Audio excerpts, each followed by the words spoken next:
2, 1. What the fuck is up, dude? What up? Last night was so much. You put on such a great fucking show last night. Oh, man, I appreciate that. That was absolutely fun. The whole show was great, but I didn't know that you were going to be on the list until, like, earlier that day. Yeah. You know what I mean? And then that's why I pressed on your Instagram. I was like, oh, shit, yeah, I've seen this guy on Kill Downey. So that was a good surprise, man. Hell yeah. How do you, from your perspective, how did you feel the show went? Because I was at the 7 o'clock. Yo, all I know is after I got off stage, I met Annie for the first time when I got off stage because, like, I don't know, she wasn't in the green room at the time that I pulled up. But after I got off stage, I was just like, bro, what the fuck did I just do? Like, that was crazy. I just kept looking at my friend Dylan like, what the fuck am I? That is crazy. I've never like stepped out of my body like that. That was a good set, man. I had a lot of fun with Albuquerque. Y'all know how to party, dog. Was this the first time you've been to New Mexico? Yeah. Yeah. Yeah. Because you're originally from South Carolina, right? Yes, sir. Yes, sir. Did you start doing comedy out there? Nah. Oh, okay. I haven't been a resident of South Carolina for quite some time. Okay. But that's like where. That's who raised me, you know what I'm saying? So, like, I moved around a lot when I was little. I was originally born in Illinois, but we moved to South Carolina when I was in, like, 5th grade. So that's, like, the place that I really claim. That's where, like, I got my first, like, piece of pussy, you know what I'm saying? So, like, of course I'm going to claim that area. But I'm originally, I live in Colorado right now. So, right. And I've been there for about 12, 13 years. What brought you to Colorado? I originally went out there to go to college and to get to know my dad. Okay. Yeah, because he was in the Army and all that shit, and I didn't really get to know him and shit. So, you know, he was like, yo, just come on out here. I'll pay for your room and board. And it was all she wrote from there. Well, that GI Bill is invaluable, man. Yeah, dog. That is one of the only things. I just got out of the military myself. Yeah, what branch? Army. Well, with the National Guard. So, like, I was Army Reserve. So oh, shit. Okay. Yeah. No shit. Yes, sir. How long were you in for? 8 years. Good shit. Yeah. What I gotta ask, man, because it's just like I said, getting out myself. What made you not want to stay in for the full 20? Trump got elected. That's why a lot of people stayed in. That's why a lot of people joined. Is because Trump got in. Of course they did. Yeah. Well, I mean, the pay went up a little bit, and there were promises of better things that never really came, which is more or less par for the course. That's not a Trump golfing pun, but you know, I mean, it's that's funny because I think you're one of the only people I've met that have said that. Because a lot of people got out when he got in, or got in when he got in. Nah.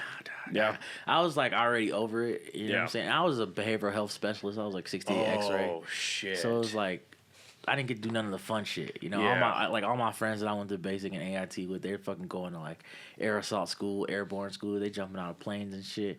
And I'm like, all right, dude. So tell me how you feel. You know, that is. Did you do that the whole 8 years? Yeah. Fuck. Well, but there was like the beginning of my career where I taught modern Army combatives. Right. Okay. So like, you know, like when you go to drill, like your AT, you got to go to AT and fucking your drill weekend. For my drill weekends, I just taught combatives at the Fort Hood Fight House. And that's they what's signed up. off on that shit. So I got level 1, level 2 certified, and just was teaching soldiers how to fight. That's cool shit. Yeah. Yeah, I noticed when you were on stage, the cauliflower ear, I was like, oh shit, this dude's a fighter. Yeah, man. That's sick. Yeah. Well, and that's one of my, and I want to get to comedy, of course, a little bit later, but that's one of my favorite parts about comedy from what I'm finding is, okay, prerequisite, the dude's funny. Okay, awesome. And it's like knowing the person behind the comedy, behind the laughs, behind the jokes. Yeah. And that's, I think, some of the best sets will be able to tell you about who the person is. Yeah. You know what I mean? Tell my boy Dylan all the time. Your first 3 jokes should be who you are, where you're from, and what you're about. You know what I'm saying?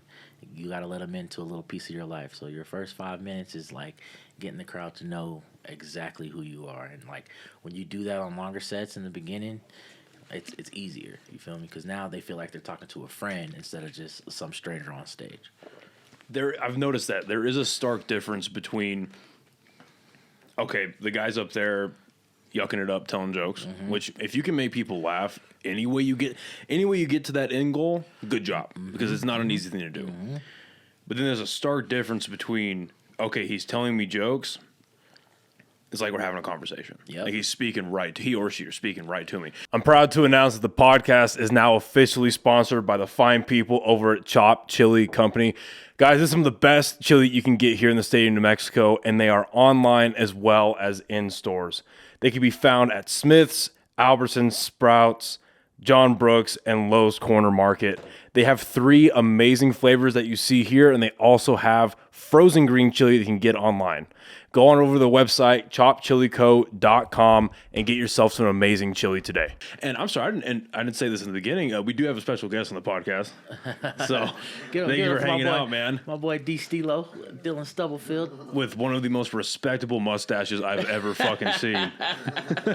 That shit is monstrous. Look like fucking Tombstone, dude. I respect the shit out of that. He looks like he on a bicycle with that big front wheel. Uh-huh. He's going to say, hop 2, hop 4. Is Fort, I gotta ask too, is Fort Hood as bad as everybody said it is? I mean, I enjoyed myself. I ain't been there in like 10 years. Because you just hear horror stories out of that place.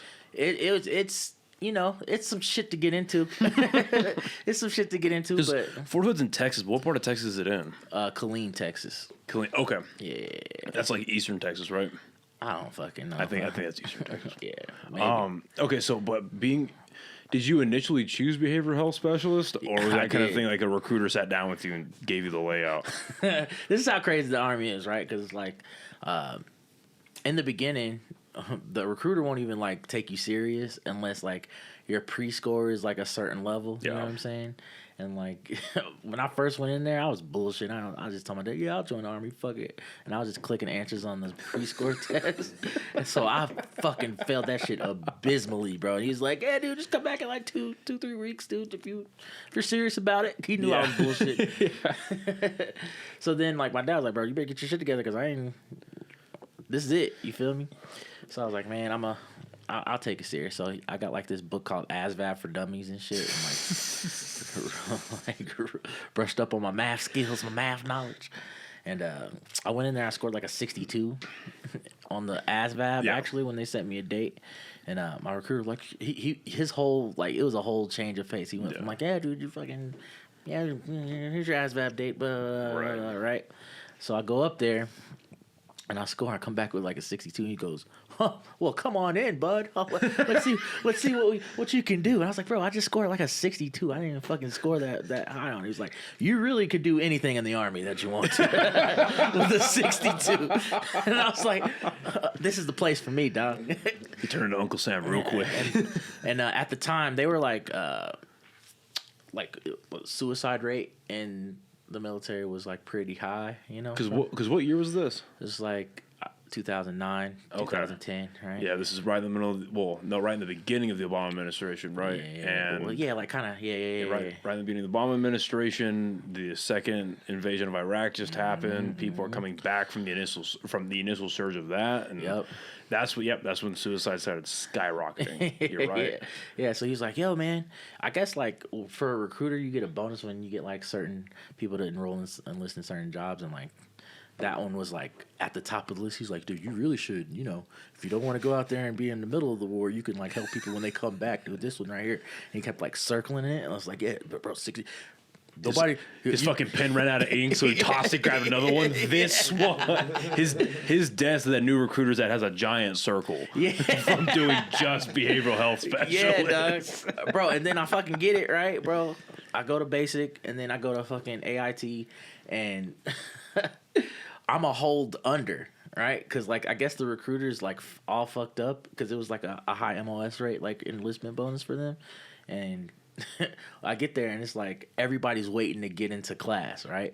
So I had to wait like 2 to 3 months to even get into my individual training, you know. So I was just like a hold under. I was like, they called us G dogs, right? So like, you know, you go from basic and then you're just in this fucking limbo status because you're not in class, but they don't want you just sitting around in the barracks all fucking day.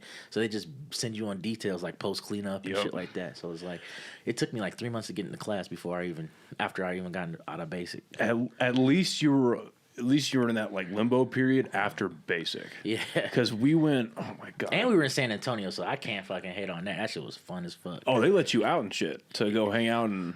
Not in the beginning. Okay. Not when you fresh out of base. They're like, I know you're fucking full of cum right now, but they don't need you going to go paint the stall of a fucking Buffalo Wild Wing because you couldn't wait for your wings to come in. Fucking get a stripper pregnant. I'm proud to announce that the podcast is now officially sponsored by the amazing people over at High Desert Relief, a premier herbal destination right here in the state of New Mexico. They have extremely well-trained and knowledgeable staff that are more than happy to help you find what you're looking for or try something that you maybe have never thought of. They have 2 locations here in Albuquerque, 1 in Santa Fe. All 3 will be listed right here and in the description of this episode. All 3 offering legendary products at absolutely legendary prices, including this awesome merch that they were so kind enough to gift me here. All of this can be found at all 3 of their locations. Again, big thank you to the guys over at HDR for supporting. Now back to the episode. Well, I say that because when we showed up to reception for basic training, there were kids there that for whatever reason couldn't move from the reception unit, whatever they call it, to the actual like basic training companies. Yeah. So they're just hanging out there. They're just in reception. I was like, bro, what did you do? They look getting med boarded out of base. Like, how are you getting med boarded already, bro? He's like, you can't handle it, dude. Yeah. Well, because you had kids, you would have kids that like immediately were like, "Fuck this, I don't want to be here. Whether they were claiming or not, but they were saying like, I'm gonna commit suicide, or like they had intentionally broke their toe or broke their foot. So now, or they had a lot of kids in fat camp, and like, well, am I wrong? I forgot about the fat camp in basic, bro. If you were overweight, they was like, no, you go stand over there, dude. You not ready for this? Not yet. Because it was like, that's fucking hilarious. I forgot all about that. Yeah, I haven't thought about this shit. Okay, so because I don't know how it was where you would win, but like they made us do the most basic. It was like 2 pull-ups, 10 push-ups, a 7-mile run, and then like 20 sit-ups. It was like a 1 mile run before you went. A 1 mile run in 7 minutes. Yeah. Yep. And if you couldn't do that, they put you into fat camp. Yep. And the last, like, I wasn't overweight when I went, but my diet for the last 2 months, I had just gotten out of an engagement. Yep. So my diet before basic training was fucking enchiladas, whiskey, and steak. Yeah. That was like not even good steak, like the chuck that you. Yeah, that chuck. Because back when we had 24-hour Walmarts, we'd get like the giant chuck steaks that were like $5 at the time, and me and my roommate would just eat that all day. Yeah. So I was huffing and puffing for that 7 Yeah, minutes. bro, because what happens is, right, the recruiter gets you in, right, and then you don't fucking ship off for basic training for another 6 months. So people are just like, yeah, I'm gonna just get fucked up, dude, before I go. You know what I'm saying? It's my last little month of freedom. This is gonna be a hot girl summer type shit, you know? And then they get there and they're like, yeah. You know what I'm saying? Me, I didn't go to fat camp, but I packed way too much. And you know, in basic, they make you carry everything you bring, bro. Like, and I had fucking 3 suitcases, fucking one on my head, and they make you run, walk everywhere, bro. Like when you first get there, dog. Yep. Like you have to. It's like we have fully functional buses. Why are we? Because they know they got a bunch of fat boys showing up, and we need to burn weight as soon as humanly possible. And I just remember looking at those kids that were holdovers, and we looked at them like, this could be, it's like the ghost of Christmas futures. Like, that could be you. All right, this don't fuck this up. Because they were like, there was like drill sergeants there, and they were there like little bitches. And they had to do whatever they were told. They had no freedom. Most of them hadn't touched their, like, there was one kid. I was like, why don't they have shoelaces? Where's their belt? Well, and there was I remember one kid, he couldn't have been older than fucking 19 years old. Yeah. And he was there in a cast, and we earned in a boot, and we'd asked him like, how long have you been here for? He goes, I've been here for 6 months. Yeah, and we were like, they don't give a fuck. When you don't want to be in the army, they're like, all right, go sit over there. We'll get to you when we get to you. Yeah. And then we had kids that would like try to like get meted out of basic training, like the actual basic training portion, to like try to quit or whatever. And they kept telling us like in the beginning, like the fastest way out of basic is to graduate. Fastest ways to graduate. And there were kids that were there, and I had friends at the time that still like spoke to them. And we had one dude that was in our training company that quit. They held him over. He didn't leave for like 4 months after we graduated. It's like, God. It's like, but he gets a cigarette. Why does he get a cigarette? I want to. Yeah. Oh my God, that's okay. So you go through you finally get into your training, all that shit, Yep. and then what was that like being a behavioral health specialist for the reserves though? Yeah, I feel like a lot of people like. That's why I kind of alluded to in the beginning. But a lot of people kind of discount Guard and Reserve because the one once a month or 2 weeks out of the year, whatever. But what was the behavioral health specialist job like for the reserves? Like any job in the Army, when they don't need you, you just go and twiddle your thumbs. Yeah. But then when they need you, like, all right, I need you to fucking get all this shit done right now. Here's suicide awareness training. Blah, blah, blah. Like when we weren't about to deploy, it was like fucking. I hated going to drill weekends, dog, because it was just you go up, you sit there, you bring a laptop. You fucking work like you're just there for 8 hours, bro. They'll find something for you to do. You go to the motor pool and PMCS the same vehicle you did last month. It's like, you know what I'm saying? Like they really didn't have anything to do for it. But for me, when it came to me, like I was still like high PT type soldier, so they was like trying to get me to do all this crazy shit to make the detachment look good. So they were sending me to like best warrior competition and fucking, you know, because I was a shitbag soldier in the beginning, bro. Like I wasn't showing up for drill. Like we'd have like a drill inspection, like battalion inspection and shit. I showed up in like Stacy Adams instead of my fucking. Bro, I did not. I forgot my shoes, like my fucking my dress blue shoes. So I was just like, you know what? They won't fucking notice, dog. I pull up with some gators in my fucking dress. Bro, I remember we did open ranks. Our commanding officer walked through. He was like checking everybody. You know how they do a little fucking. And then he looked. He looked down, and he just stood there and looked at my shoes. And was like.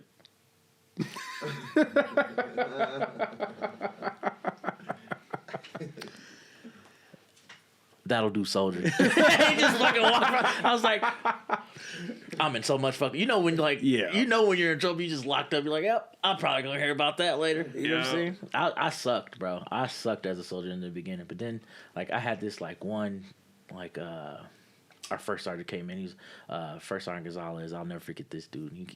He like it was this first same day I met him when he took over the detachment or whatever. Was the same day I had on those fucking gators, and he like pulled me aside. He's like, "Hey man, what the fuck is wrong with you?" I was like, "What?" He's like, "Yeah, I've heard about you, bro. You're Sullivan. You haven't showed up in like 3 months, and then when you do show up for the fucking inspection, you got on a pair of gators, bro. You going to the club or something, dog? What the fuck is this?" And he's like, "You want to like, what are you doing?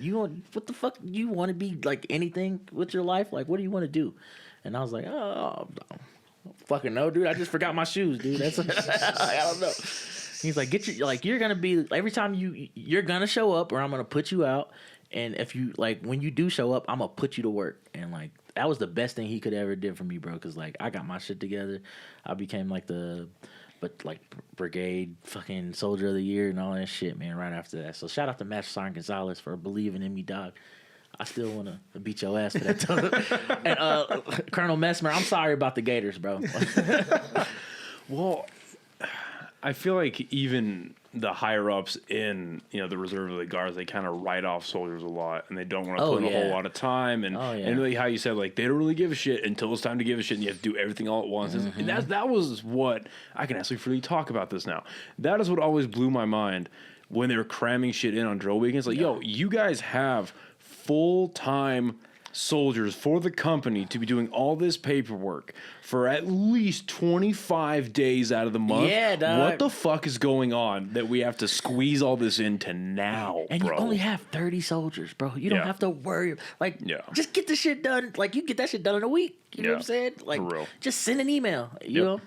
And, like, bro, yeah, that shit was, like, did y'all have that fucking, what was that shit called? GCU or some like the fucking global travel expenses. GTS. Yeah, GTS. DTC or whatever the fuck. We did have it, but like I don't necessarily regret it, but like I never really applied myself that much when I was in the guard. Yeah, like I did my 1 week in a month, 2 weeks out of the our annual training were always like a month, but like, you know, I did what was required of me, but I never like went out of my way to do like aerosol, or I never went out of my way to like, I mean, I did, well, the one thing I did do was funeral honors, and that was a lot of fun. I like doing it in a really weird, morbid kind of way. It was a cool thing to be a part of. That's a better way to put it. It was a really cool, like respectful thing to be a part of. And I had a lot of other buddies that were doing it, and they got me into it. And I definitely, to be frank, needed some extra money at the time. So like, why not? Yep. That was the brokest I've ever been, bro. Like as a reserve soldier, that shit sucked. That shit sucked. And then you had to spend your last $100 to drive up. So I had to drive like an hour away to Denver. I lived in Colorado Springs, and my detachment was in fucking Aurora, Colorado. So I had to drive like an hour and 15 minutes. I always felt bad for kids like that, because I mean we had dudes that were from Arizona. Yeah, that would come down from Roswell. It's like 3.5 hours south of here. It's like, yo, you're coming in from Roswell. There's an armory in Roswell. And for those weekends where you're just sitting on your ass doing nothing, save this dude a couple $100. Let him just stay in Roswell and go to that armory. It cost me more money to show up to drill than what they were paying me for a drill. 100%. That shit sucked. Did you said, you know, when you're not getting ready for deployment, did they ever send you anywhere with the reserve unit? They were about to send us to Kandahar. Okay. But then shit. Yeah, but then that got canceled. Like, right. Because that's for people who don't know, that's in Afghanistan, and the Kandahar province. There's two really great documentaries about Kandahar province. There's I think the first one is called Restrepo, and the second one I think is just called Kandahar. And the shit. Have you heard of that or seen those documentaries? I have not. So it's Restrepo's crazy. Yeah, it's about the 173rd Airborne, and they're out of, I want to say, Europe. But they're one of our army, brigades, something like divisions, whatever.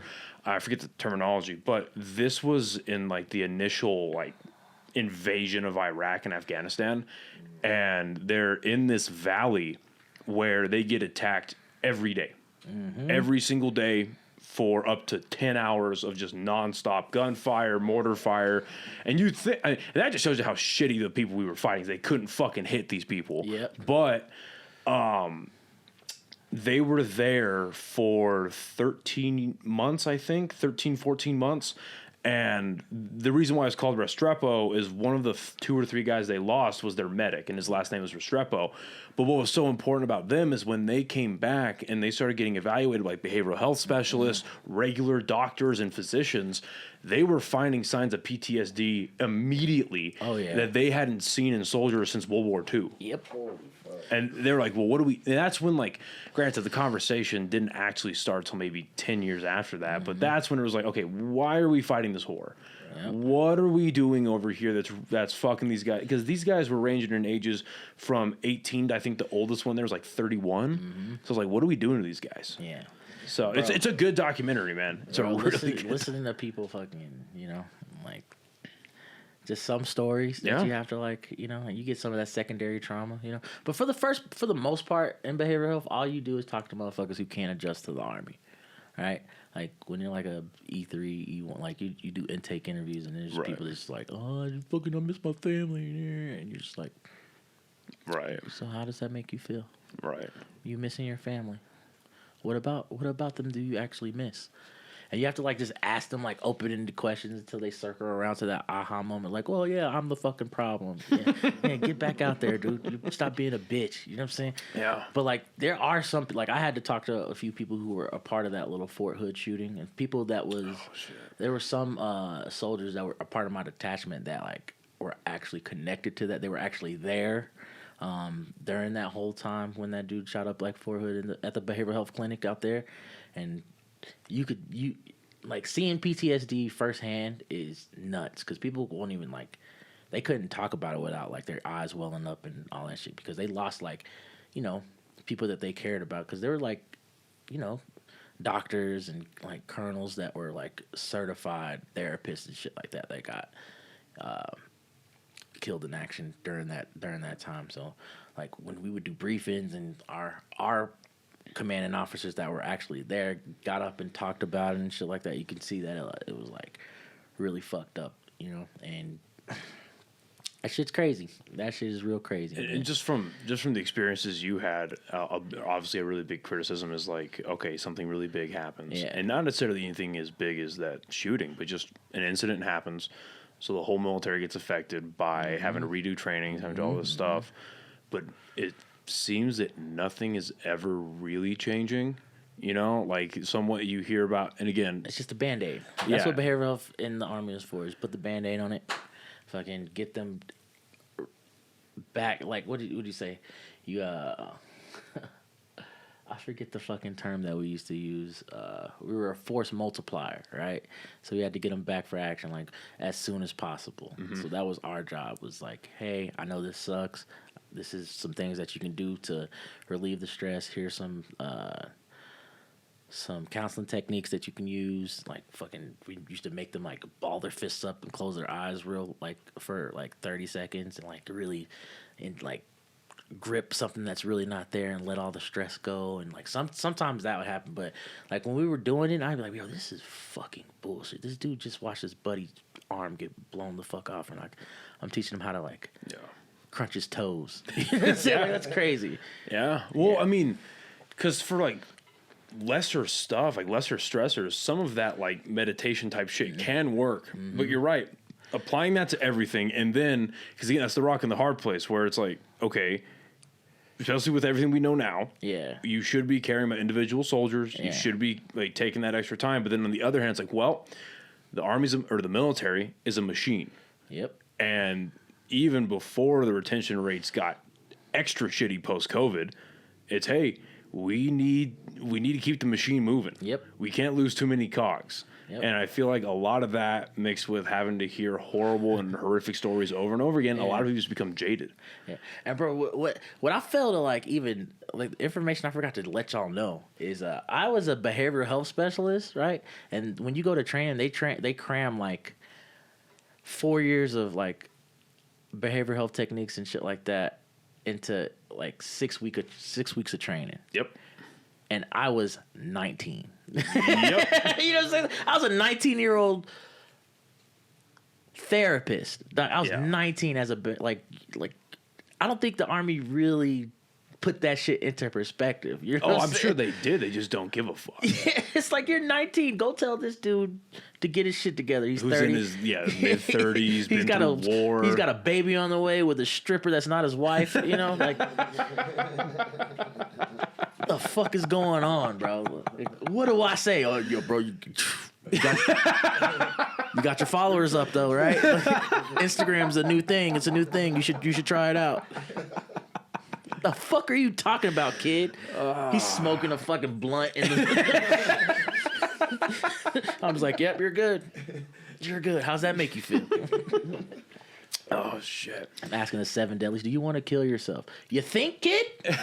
You think I want to kill myself? What do you think? If I just. You know what I'm saying? Downloaded all of this into your barely pubescent brain. Yeah, bro. How are you gonna handle this? And the whole time, my car's getting repossessed. My fucking, you know what I'm saying?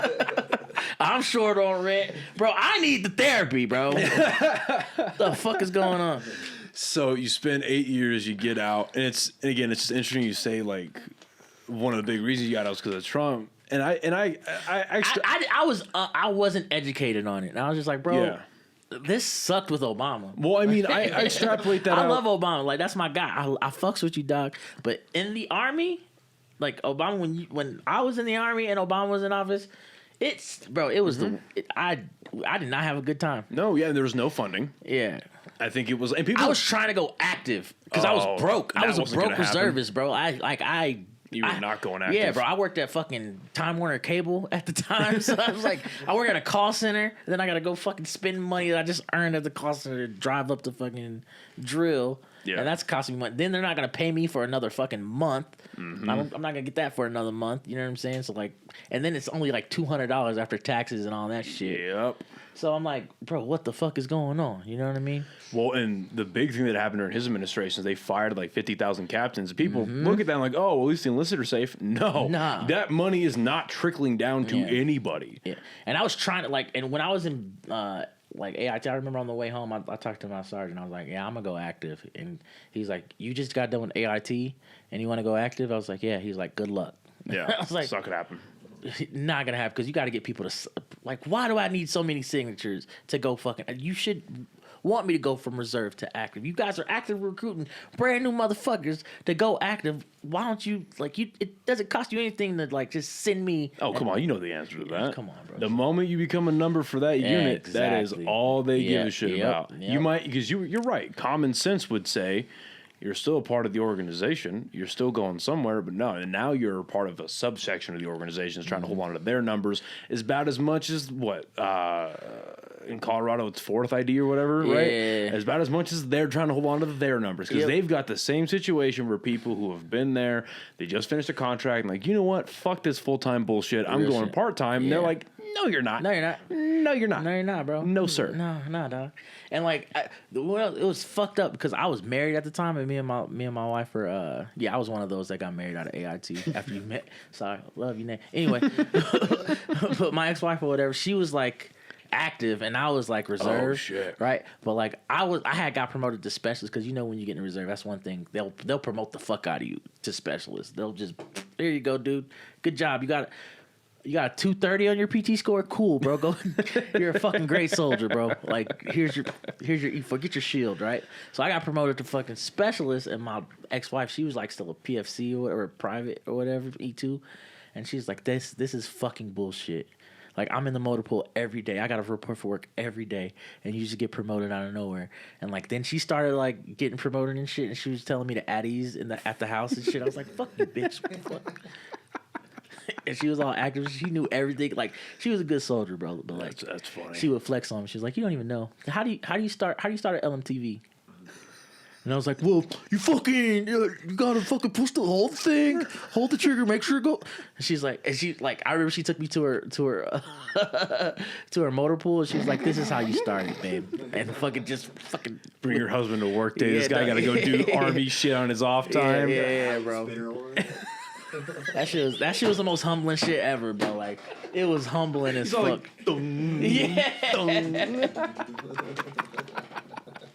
oh my god, yeah. I do not advocate for hitting women, but dude, if I got some army shit at home on my off time, bro, she was like flex. She was like, "You're a specialist. I'm an E3 and I know all this and you don't. What the fuck?" So I was like, you know what, bitch? Fuck you. I went to open up my smart book. Started reading up on shit. Oh my God. So you spend 8 years, you get out. Because again, that specific reason, I extrapolate that out to like just the government in general. Because that's a big reason that made me want to get out after 6 years. I just couldn't do it with the government anymore. Yeah. I just could not do it. And then everything post-COVID that happened, I was like, all right, we're done. Because we had dudes that like, everyone experienced this, but we had a lot of dudes that were like, you know what? I'm not taking the shot. Sorry, dude. I'm not doing it. And then they were like, oh, okay. Well, you're gonna get a GOMAR, which for people who don't know, that's like the commanding general of wherever you're at, has to go out of their way to like sign a memorandum specifically about you, why you're a shitbag, why you're the worst thing the Army's ever produced, you're worse than Agent Orange, you're like the cancer that the Army never wanted. And then that goes in your file for life. Exactly. And so they sign that, and then like, you're going to get a GOMAR, you're going to get a fucking less than honorable discharge, which is like a step above dishonorable. You're going to get all your benefits taken away. And these are dudes that had because we had just got back from a deployment. Mm-hmm. So these are all dudes that had just gotten like the VA home loan. They just got the GI Bill, like an active duty GI Bill. And like, you're going to lose all your shit. All your retirement money you've put in is going to be wiped away, recouped by the government. And they're like, but for now, while all that paperwork is going, you're not allowed to show to drill. Yep. So you can't get paid. So they're like, okay. 2 months later, they're like, hey, you're definitely getting kicked out. Don't ever, like, and one of my buddies showed me the email where it said, do not plan on coming to your unit ever again. Oh. And so he was like, all right, well, I mean, because still not taking a shot. Yeah, and one of my buddies, he was like, he loved the military, and he was like, you know what, fuck this then. So he went, he became just a blue collar worker, grew his hair out, started smoking, big chilling, right? 6 months later, Hey, specialist. Haven't seen you in a while. Remember all those things we were saying? We really actually need you back. And they tried getting all these guys to come back. And then, of course, these guys that come back, they piss test them all immediately. And they're like, yeah, you told me I was done. Yep. Now you're going to try to give me punishment for a hot piss test? Yeah. What the fuck is wrong with you people? Dog, I celebrated when I got that email, dog. Yeah, no, for real. I went to Vegas. Do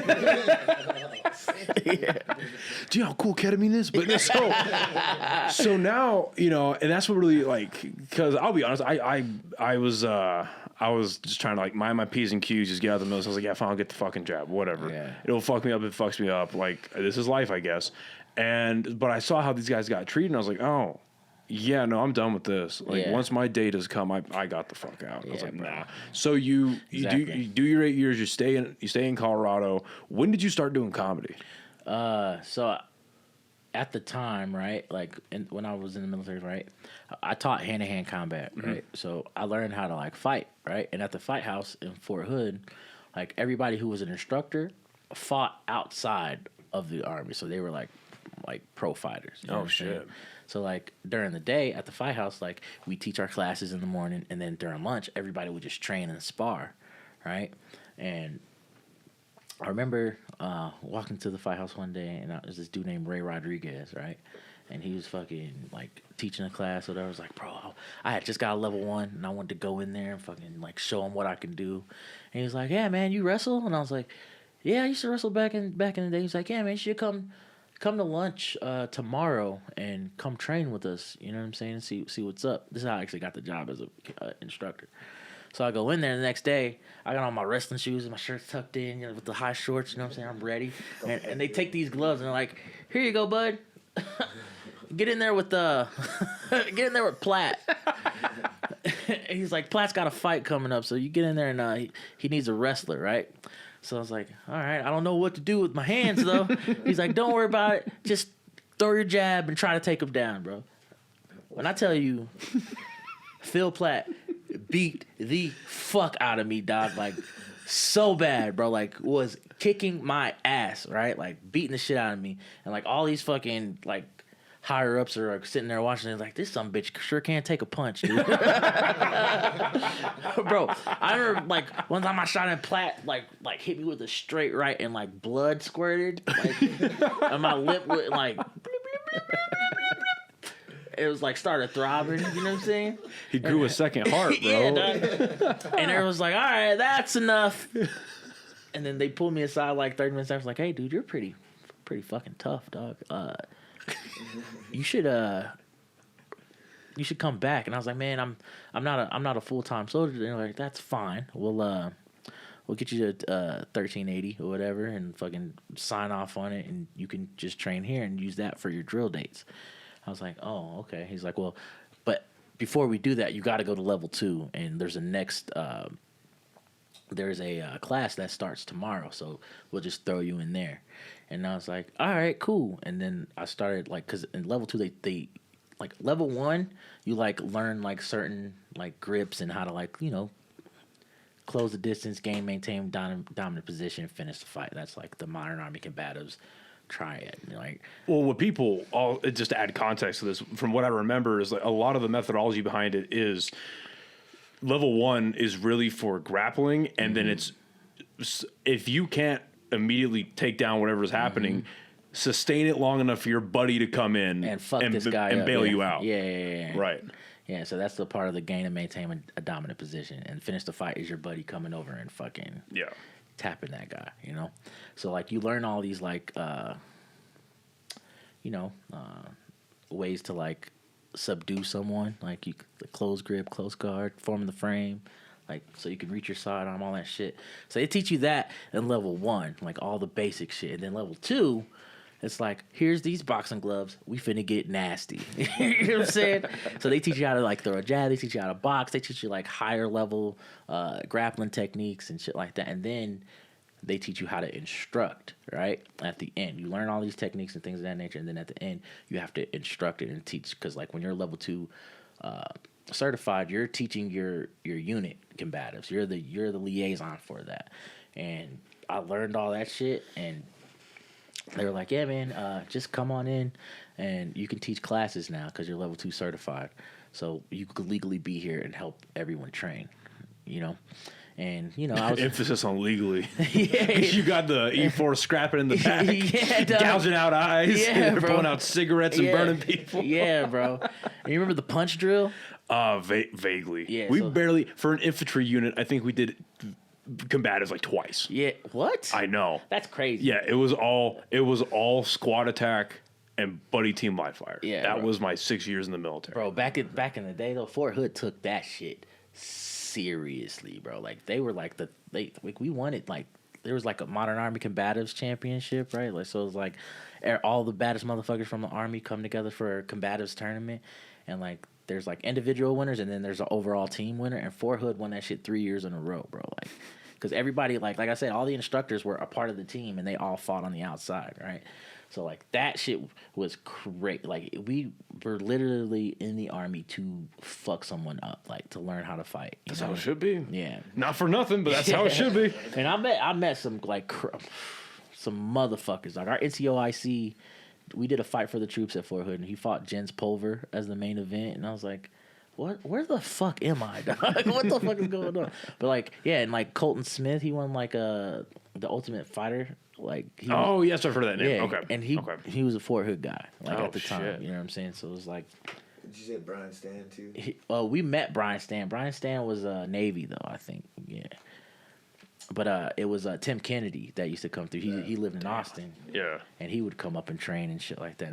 And if you don't know who Tim Kennedy is, that's a bad motherfucker. Dog. Yeah. Like don't fuck with him. But yeah, he would come and like judge little competitions and shit. I'll just look around like this is nuts, bro. Like, what the fuck? Like, you know what I'm saying? Holy shit. Yeah. But, like, I did that, and I fought, and then I ended up tearing my ACL. Oh, shit. Like, 2018, right? So, that was right when I got, out of the Army. Like, I was in the Army. I tore my ACL in the Army, right? But... Yeah, try to get that VA cuss. Yes, sir. Yeah, I tore my ACL in the Army, and my homie Dylan, I used to train with him, like, because I trained on the outside, and he tore his meniscus, so we just, like, were like, fucked up. We had fucked up knees, so we really couldn't train at the time, and he was like, bro, I'm gonna fucking start doing stand-up comedy, dude. Come watch me, dog. And I go watch him do stand up, and you know he performs how he performs. You were that friend at the open mics, that's mine. That's my guy. That dumpster fire up there. That's my dog right there. Yeah, no, I got friends like that too. I totally feel that. So I watch him. I'm like, bro, and then I watch like 30 other motherfuckers just go up there and just eat it. Is it okay? Like, eat it bad. And I'm like, bro, I could do this. Like, I could get up there and fucking tell jokes, bro. I just recently started doing open mics myself. And there's like a weird, there are some nights where they're just duds. The whole thing's a dud. You're in, you're out, whatever, things happen. But then, like, sometimes even with the people that eat shit, there's like, yeah, this is comedy. Yeah, like, this is the weird alchemy that will eventually be, like, one of these shitbags. Mm-hmm. Eventually has the potential to really be something cool. Yeah. Like I was thinking about this when we locked in the podcast last night. I was like, I'm gonna get this dude before he gets a Netflix special. Oh shit. Yeah. This guy's a fucking murderer anyway. Oh man, I appreciate it. Yeah, it's real shit, dude. Yeah. But that's why I'll do my best. I can't do it every night, but I do my best to stick around for the whole open mic. Yeah. Just to watch it all happen. Yeah. I'm sorry. Because that shit gets so bad. There's sometimes where I watch, because I always, like, when I go to the mic, I want to go last because that's the hardest spot and I really can just relax and tell shit, you know what I'm saying? But, like, when you get there and you're, like, waiting for your turn, you're just like, bro, what the fuck? you contemplate, you reflect on everything. You're like, what am I doing with myself, bro? This is what you're doing, Brian? You're fucking sitting at the back of this fucking brewery that's about to foreclose, and they got stand-up comedy this is their hottest night, and there's 12 people in this room, and they're just telling jokes that are just abysmal. Yeah. And like they're walking the one homeless guy that's in there. You know what I'm saying? It's so bad. You hear jokes where they like walk the homeless guy. He's like, I can't fucking deal with this, bro. I'm being cold. Yeah, I'm going back to camp. You know what I'm saying? Like that type of shit. I'm like, bro, what the fuck am I doing, bro? I hate this shit. But you get up, you fucking you tell your jokes, you get your laughs or whatever, and now when you get your first like crack, like that shit is like crack, bro. Like when you get a big pop and you tell a joke and you're like, I'm the fucking man, bro. I'm the funniest guy alive, bro. Richard Pryor, you ain't shit. But like that's what keeps you going, man. That's what keeps you like coming back for it. The first real laugh that I got, one of the 5 I've ever gotten. Yeah, I walked away. I was driving home that night. And comedy's finally growing here in Albuquerque. We're not at the spot where... I love y'all scene, man. Albuquerque's cool. I'm glad you got to come down and like experience a little bit, man. Because like this is really one, because we've got Dry Heat downtown. We've got Quesadas now, and we're supposed to get Hyenas in the summer. Yeah, I heard. We're supposed to. Yeah. And it's really starting to grow, really starting to go through its maturing stage right now, in the very infancy of it, rather. But yeah, we're not at the point yet where we have multiple open mics a night. But we got the Tuesday open mic here is at a place called Slice Parlor. It's like a pizza place / brewery. Okay. And yeah, I got a big laugh of a joke that I did not think was gonna work. And I remember driving home just with this energy, and I don't know where I went to the gym. I didn't know where else to fucking direct it. I was like, oh, like, what was that? What is that feeling? Yeah. Whoa. Yeah. So he actually got you started into comedy. Yeah. How long had he been doing open mics until you were like I'm gonna... a week. No shit. Yeah. Well, that's cool. Yeah, like a week. Yeah. And how? So that was 5 years ago. Yep. So you're doing open mics in Denver. When do you start figuring out? I did it in Colorado Springs. Or Colorado Springs. Sorry, Colorado Springs. Colorado Springs. So you started doing open mics, and you're like, okay, wait, this could actually be some. When did that come to you? When I started getting booked. Yeah. Right. Like people were like, "Yo, man, you should come do my show." How long did that take? Like, I'm the only black comic I was the only black comic in Colorado Springs for like when I first started. Like, really, it was like a handful that like would start and stop and shit like that. That I really can't take credit for. But like, I was the only active black comic. Like you were consistent with it. Yeah, going to mics and like really grinding. And I really would like take this shit serious. There was this lounge that we had back in it was a consumption lounge, right? And this dude, like me and Dylan we were hitting mics or whatever. And this dude named Ben Verbeck, piece of shit. Well, that's my guy. I fucking love you, Ben, but you're a piece of shit, bro. He knows he's a piece of shit. Oh, he rocks like that. He's like, yeah, I know. Yeah. I just be shitbagging, but it's okay. Ask around, doc. Ask your friends. Yeah. His nickname is Slideball Jenkins. We call him. Real shit. That's real shit. He has a theme song and everything. But we go to this mic Zodiac, right? Yeah. It was like my first week because I tell this joke about having white friends or whatever. Of course, like every black comic when they first start out, they're gonna have a joke about like white people being racist. That's just what it is, right? Because that's what we experience. That's like relatable and all that shit. So I tell a joke or whatever, and it's like, like you ever have like your like white friends come help you move. You know, they bring lunch. And this is like some stupid shit that I wrote. And Ben walks up to me. He's like, "Hey, dude, that joke you had about like having white friends was really fucking funny, dude. You should come to like the Dab Lounge and like come do our showcase or whatever." And I walk in and it's like Skid Row, bro. Crazy. It's like I don't know if you've ever been to a consumption lounge, but no one cool goes to a consumption lounge. Bro. No, like if you're in a consumption lounge, bro, like I understand that's a new wave that's about to hit the scene right now, but like I hope there are some people here that listen to this. Bro, like when you go to a consumption lounge, there's nobody you would want to smoke with at a consumption lounge. Because they're at home enjoying their lives. Exactly, bro. Smoking in peace. And it was this spot we called it the Dab Lounge, bro. And it was like a fucking drug front to the fullest extent. Hey, this weed is almost too good. What is going on in your cooking factory? Yeah, bro. But it was like Boys and Girls Club for like stoners. You know what I'm saying? So like they had like it was. I'm serious, bro. If you've ever been to ask around, dog. Ask around. If anybody out there has ever been to the Dab Lounge, bro, they will tell you some fucking stories, dog. And like when I first started going there, there was like a stage that Ben had built out of fucking wooden planks and shit, and it's just like It looked like a bed frame. yeah, and it's just like people that are just like, what the fuck? You ever been to San Francisco? No. Yeah, bro. Look up. Yeah, dog. You ever been? Yeah, it's those type of unhoused in that motherfucker. Dog. Like crazy motherfucker. But there were some cool individuals, bro. Like there's this dude named Doc. He's just like he was an old school doctor. It used to be on fucking what was it, Discovery Channel or some shit, and he would just go in there with his fucking hat. He had a long beard and he'd just play chess by himself.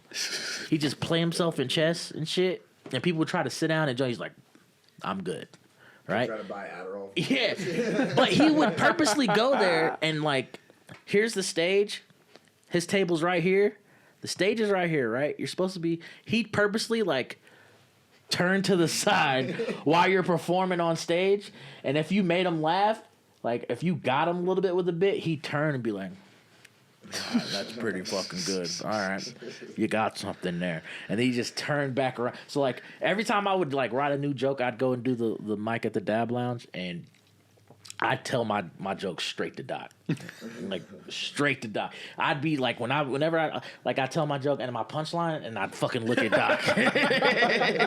He was like, nope, that ain't it. All right, we're back at it. But like you'd walk in and we'd throw showcases and shit like that.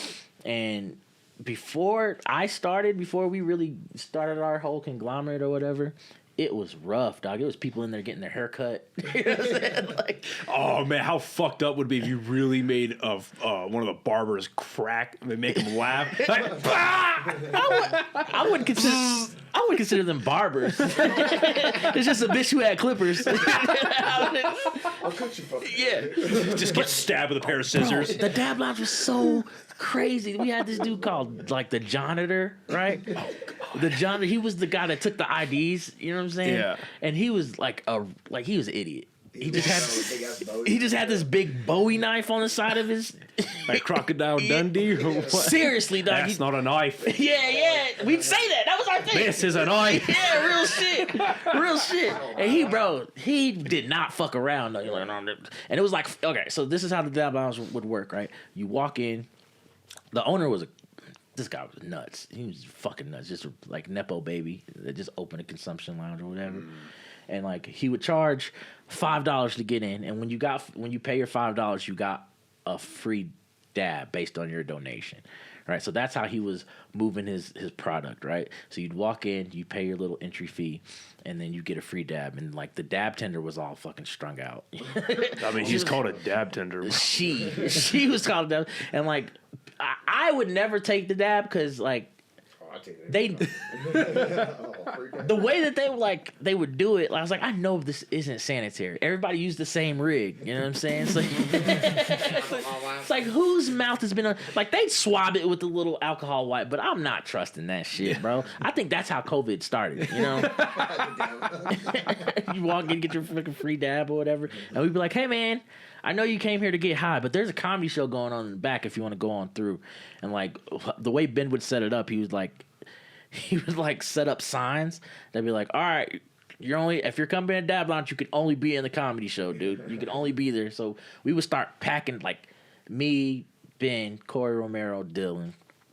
We had this group called You Got It, Dude, whatever. So we had like a open mic on Fridays and a showcase on Saturdays, and like we would all rotate out. So like, all right, this week Brian and Dylan, you're gonna host the open mic. Me and Ben are gonna host the showcase. And Ben would only do that when like he would only want to host the showcase when he had like good motherfuckers coming through, so he could like potentially get built a piece of shit.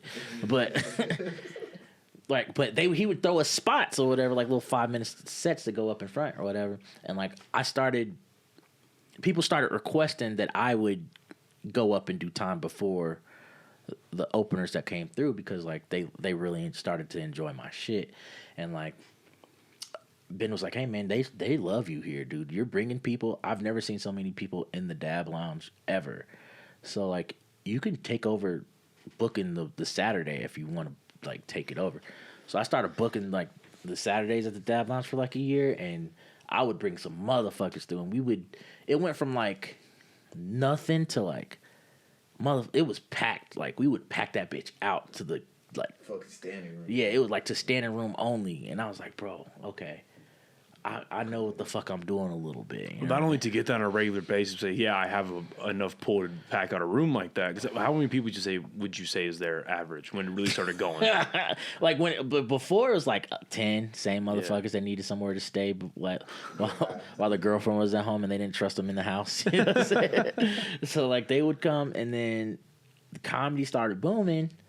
And we would see motherfuckers like, oh, where's the Dab Lounge? Like, I made business cards, you know, and I really hit the ground, like, running, like, because it's, like, my shit now, and I get to, like, pack it out and keep the money. Cool. Fuck yeah, dog. And what I realized is if I'm going to start booking a room, I got to start, like, going to see other motherfuckers that could handle the time. That's where I really learned how to produce and book a room. Networking. And learn what comedy's really supposed to look like. I recommend everybody who's like 6 months to a year in, you got to get you a room, bro, so you know what comedy's supposed to look like. You got to know about being on time 30 minutes early. You got to know about fucking if you're yeah, you got to know about like cuz like sound, lighting, fucking, you know, like acoustics, all that shit. You got to make sure. During the show. Yeah, There are people that, and they're some of them are my friends. I hope they're listening. Yeah. I'm gonna clip that and send it to people. No, because for fuck's sake, man, that is the biggest complaint that I have outside of some not funny comedians. That is my biggest complaint about Albuquerque comedy right now. Is none of this shit starts on time, unless you are at I'll just be frank. Unless you are at Quesadas, the shit does not start on time. even dry heat, bro. Dry heat will start like 5 minutes at most, like 5 to 10 minutes. That's the wiggle room. Dry heat starts on time. They're professional about it, right? You're right. Thank you for saying that. They're right. But like everywhere else, like if you're going to a place at a brewery, if you're going to wherever, if it starts 20 minutes late, Yeah, good job. right? Great. Like fuck, man. I'll tell you this, like my Yeah. I started like doing that, and like like my boy Johnny Bratsfield would always tell me, he's like, hey bro, I understand you want your room to be packed when you go up, but that's not your job as the host. You're a host, bro. Your job is to set the room for comedy, and if people aren't in there, then people just aren't in there. You got to get the show started. I agree. Because when you start starting your show on time, it trains your audience to be like, they're about to fucking start right now. We're going to miss it. You know, if they're going to come through. You Right? create urgency. And again, if you're really concerned about building a following like that, or people want to go out and see your shit, they know, like, okay, all right, fucko over here starts 20 minutes late, so I'm going to show up 30 minutes late. But this guy, no, he's punctual. Their shows are punctual. They don't care if there's 10 people, they don't care if there's 100 people. We're going to show up on time. We don't want to miss it. Yep. Exactly. Yep. Thank you. Okay, yes, thank you for saying that, because for fuck's sake. Yeah. You know what I mean? FFS. So now that you're starting to find that you have a following, you're packing out these rooms, not only because of like the networking part of it is that important. Now you have on a regular basis, you're exposing yourself to the stage time in front of, you know, I would imagine upwards of like 60, 70 people, right? So, and that's not a small crowd. And the Dab Lounge, that's crazy. And the Dab Lounge, that's smaller nuts. ones, That is unheard of, bro. Yeah. Like, at the Dab Lounge, are you fucking kidding me, bro? Like, you got 60 people in here, you got fucking standing room. That's crazy, bro. Like, that's nuts. Only people that would really pack out the Dab Lounge was like Sam Talent when he would come through. You know what I mean? Because he's fucking Sam Talent, you know. But we would just be bringing motherfuckers from like Denver that like wanted their opportunity to headline, and like the Dab Lounge has such a I wouldn't say a bad reputation, but just a reputation of like not being good. You know what I'm saying? In the beginning, nobody wanted to really do the room, you know. So what I did, what was surrounding it, and I asked just because like that's a big thing here as well. Is like it's very. I've talked to a lot of people like comedians, musicians, just entertainers in general.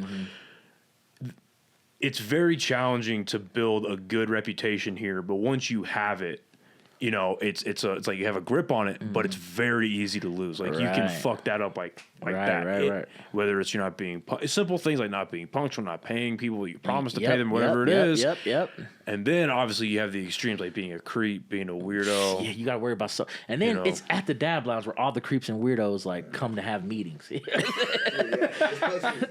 All right, this week, Craig, you're gonna creep on Amanda, dude. Tell her she's beautiful. Tell her she's beautiful in email. Do AOL Messenger, motherfucker. Right, so like we start packing that bitch out, and we get a rep. How was that overcoming a stigma? Let's put it that way. It was hard, bro. Like it was very, very hard. But like if you just got known for like Ben knew I was new, so like I was a fresh face, and like he could hide behind. He still was like skimming money off the top, which was another thing. It's like when you learn how to produce a room, you learn how much the money's supposed to be. You know what the money's supposed to be because you see it all the time, right? This is how much you pay your headliner. This is how much you pay your feature. This is how much you're supposed to get paid as a host. This is how much you made from the door. This is what you take home. This is what you give to, you know what I'm saying? You need to learn how all that happens so you don't get fucked anywhere. Is there an obviously it changes everywhere, but just for your area, is there an accepted, you know, pay breakdown? Like, is there an accepted, like, hey, Denver, like Colorado pays a lot. This percentage goes to here. This percentage goes to him. Is there an accepted? Yeah. So it's like a pay per minute, right? So some people charge $5 a minute. You know what I'm saying? So like, if you doing 10 minutes, that's $50. Yeah. You know, you're doing 30 minutes, $150. That's just that's the scale in Colorado. Right? That's not a bad way to do it. Yeah, but we're spoiled in Colorado as well, bro. Like some people are just like, yeah, we're paying an opportunity. You go to Atlanta, yeah.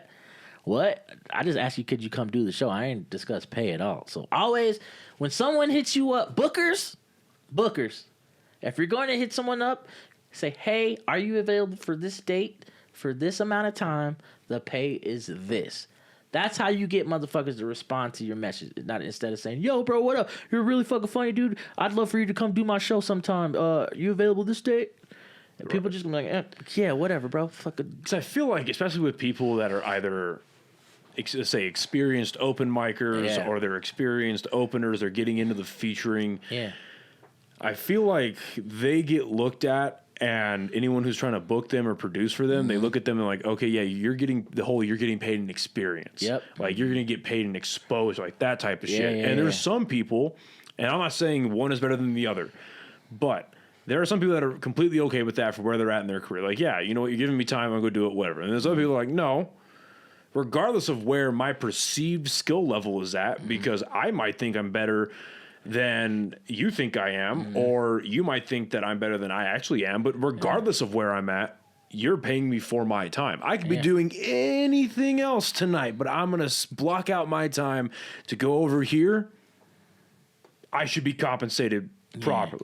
Yeah, and those rates that I gave are just for people who aren't on yet, who don't have credits and shit like that. It gets way more difficult once the more established you become. But when you're first starting out, when you open mic level to showcase level, that's the rate you should be charging. Like you pay per minute. Yeah. Right? But we learned how to do that. Fucking shit started going well. Like people heard, like word of mouth spreads that the Dab Lounge is cool, and I'm the booker now, so you know, whenever comics see a booker in the room, they're like, oh, he could come do my show, and maybe he'll put me on his show, right? So then I started getting abundance of those, and I was like, bro, I want to be known as like, I want to get booked because I'm funny, not because I run a room, right? And I stopped like booking the Dab Lounge, and I've run into this cat named Johnny Bradsfield, and he's like, bro, we should go talk to Looney's, the local comedy club, because you just fucking did this at the Dab Lounge. Imagine what you could do in a real comedy club or whatever. And like he set up this, like I would go and like just sit at the bar, right? Like it pays to be seen, comics, right? It pays to be seen sometimes, right? You got to go be seen. It's not always gonna work 100% of the time, but like if you're funny, it'll work, right? And when people vouch for you, or like comics come through and they're headlining and they're like, "Yo, man, you should put them up," right? Type shit. I'm finding that's the biggest currency is obviously like networking, but specifically vouching for somebody or being vouched for. You're only as good as your vouch, and you're only as good as people vouching for you, bro. Yeah. Like, so like, are these people with a bigger following than you? Bigger following, they're funnier than you, they're whatever they are that makes them at a higher level. Yeah.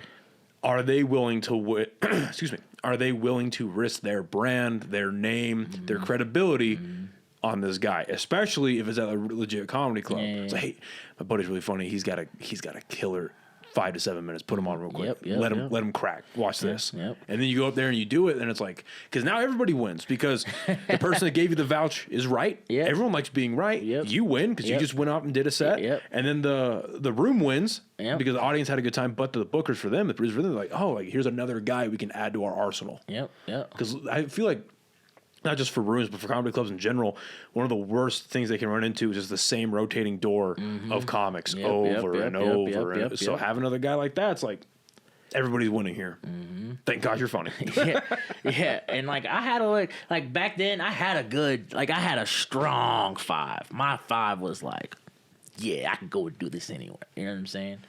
And I thought I was the hottest motherfucker in Colorado Springs, because like I was the only black guy, so I was getting booked. You feel me? And then I figured out there's a whole undercover black scene in Denver that like are full of monsters. You know what I'm saying? That are killing it. So I started going up to Denver and like just really like being a fly on the wall and started looking around. I'm like, these motherfuckers are real, bro. They are like, you know what I mean? And like when you see people who are good at it, you start like, it starts changing your pin game. You start challenging yourself like, bro, I can't do this. That's hacky. That's fucking stupid. Take that out of your set. I gotta be honest, that happened to me last night, dude. I was watching you. I mean, A-Marie, she did awesome. I fucking love A-Marie, dog. She's dope. My very like tadpole-y embryo comedy thing that I'm doing right now, I owe to her. Like, she's the person that's booked me for my opening stuff, and she's the shit. You could tell she's Mama Bear. You feel me? Like, I love that. She definitely is. Yeah. She cares, man. Yeah. She cares about she cares about comedy wherever she goes, but she, being from New Mexico, she loves nurturing where she can here. And that's so good. And you need that in a scene, bro. You need that in a scene. She's the shit. You need someone who's credible, right? Yeah. You like they practice what they preach. They go up. They know what the fuck they're doing. They know what they're talking about. They're gonna tell you something. Yep. You see them doing it. You need that, bro. Like 110%. And that's what she is. But watching that whole show last night, I was just in awe. I was like, oh my, okay, first of all, I need to go home and like write my shit. I got motivated to go fucking write, A. And then B, I'm just looking, it's like, okay, that's some bullshit in my act. I had lines of my own jokes like going through my head, like, okay, that's bullshit. That's okay. I really should keep that, but that's bullshit. And then just, it was a masterclass. Yeah, bro. That was good. Speaking of which, I'm not like a comedy Nazi at all, bro. Like if it's some shit I've heard before and people put a different spin on it, go right ahead. Well, you're gonna have that in comedy where you have people, you have all the time, even with the biggest names, where they have the same premise or they have the same idea, but they take it two different directions. That'll happen. But if I hear one more fucking joke about charcuterie boards being Lunchables, I'm going to fucking snap, bro. We get it, bro. We get it. We get it. Charcuterie. It's white. It's for white people. We know. It's a Lunchable. It's salami and cheese. Cool, bro. Cool, dog. Fucking what else? What the fuck else? What happened? Yeah, that's white hack, right? And then there's black hack where it's like, oh, yeah, I took a girl home one time. She ain't had nothing but an air mattress with a headboard on it. Okay, bro. She's broke, bro. We get it, bro. It probably was your friend who she took home anyway, bro. We fucking do something different, bro. Like, but everybody starts off some way, and I'm not like that, but like that charcuterie board shit has got to go. It's gotta go, bro. I'm sorry. I love you. Some people know who I'm talking to. I love you, but like you're my boy, but you gotta throw that shit out, bro. That shit is bad. Well, and I love what you brought up about you doing what you're doing in Colorado Springs. When you go up to Denver, you start looking around. Like, but that's some of the best advice that there's a really good comic in town. I've gotten this advice from a guy named Zach Abeda. That's my dog. Yeah, he's awesome. And then I've got fucking being Mexican, dude. That's crazy. And then I got the advice from another really good comic here named Blvd. Two awesome guys. I keep hearing that name, and I've never met him. I heard he was great. He's the shit. He's the only black comic in Albuquerque, right? No, he's not. But Okay, he's good. fucking awesome. Okay. And some of the best advice that I've gotten from the both of them was, build whatever you want to build it where you're at first, and then explore. See what else is out there. Yeah. See where else you think you could also platform at and build. And that sounds exactly what you did, whether you plan on doing it or not. You built what you had in Colorado Springs. Like, okay, let's see what Denver has to offer. And you're right. You say, okay, maybe I'm not a big fish in a small pond anymore, but now I have things like you just said to challenge me. They're going to make me better. Even if I don't, I'm sure you have, but even if I don't interact with these people, being in the same area, being in the same rooms, watching them do their thing, now it's like, okay, I now know what I have to. I can't step up to these fucking juggernauts that are selling out arenas maybe, but this is the next step. I got to level up. It's like a video game. I got to level up to get with these guys, and once I meet them, match them, then I can start talking. Okay, what does this look like? What does that look like? It's equivalent to this, bro. For the nerds out there, like when you play an RPG, right? And like you're just like a start out level character, right? Like you're like level 2 or whatever, and then you go into a area where it's like level 99 motherfuckers, and you're like, I shouldn't be here. I should not be in this area. These motherfuckers do magic. They got ice. They know how to use ice. They know how to use fire and ice together. I don't know how to do this. I don't know how to do this. Right? Well, and I want to get to this in a little bit, but that's the beauty of Kill Tony. Yeah, shout out to Tony and them and Cam. That is the Uncle Laser. What up? That is the beauty of Kill Tony. Yeah, because especially with it being at the mothership now, that is one of the best, if not arguably the best comedy club right now in America. And I think it's in the argument. It's in the conversation. I wouldn't say. I love Rogan. I love you, dog. Mothership is dope. Thank you so much for having me. Really great. But Comedy Works is the best comedy club I've heard that as well in the nation, bro. I've heard that. To me, well, it's all subjective, but I just think it's in the conversation. And the reason I say that is because, Kill Tony taking place in that comedy club, that opens the door. Let's say there are people like obviously like you who have been doing comedy for a long time, 5 years, and you got picked out of the bucket. Now you're like, okay, this is my shot. I now get to show millions of people potentially how good I am. Yeah. And if you have that to back it up, it's not like, let's say you're an amazing actor. Excuse me. You're an amazing actor. Yeah. And you're great. You have the ability to do great things. You just don't have the spotlight. You can't just walk on to Tarantino's set and be like, let me do a supporting acting role, bro. Like, that's not a thing. Yeah, put Salma Hayek's toes in my mouth, bro. Fuck out of here, dude. What are you doing, bro?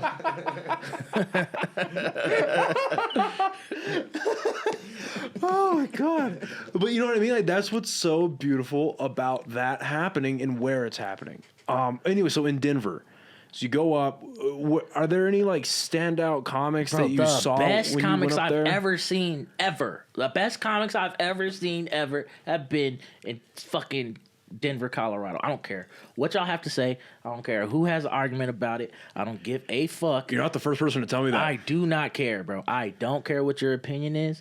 The best comics, the best place to start doing comedy is Denver, Colorado. Start doing comedy? The best place to hone yourself as a comedian, as a producer, as an artist, as a fucking podcaster, as a sketch writer, the best place to start your entertainment comedic journey is Denver, Colorado, bro. I don't argue with your mama. Let's get into that. Your mama, bro. Like, I don't care. Like, there's so many quality minds, some that haven't been discovered, that should have been discovered a long time ago, no matter, probably because of their vices or whatever, but who gives a fuck?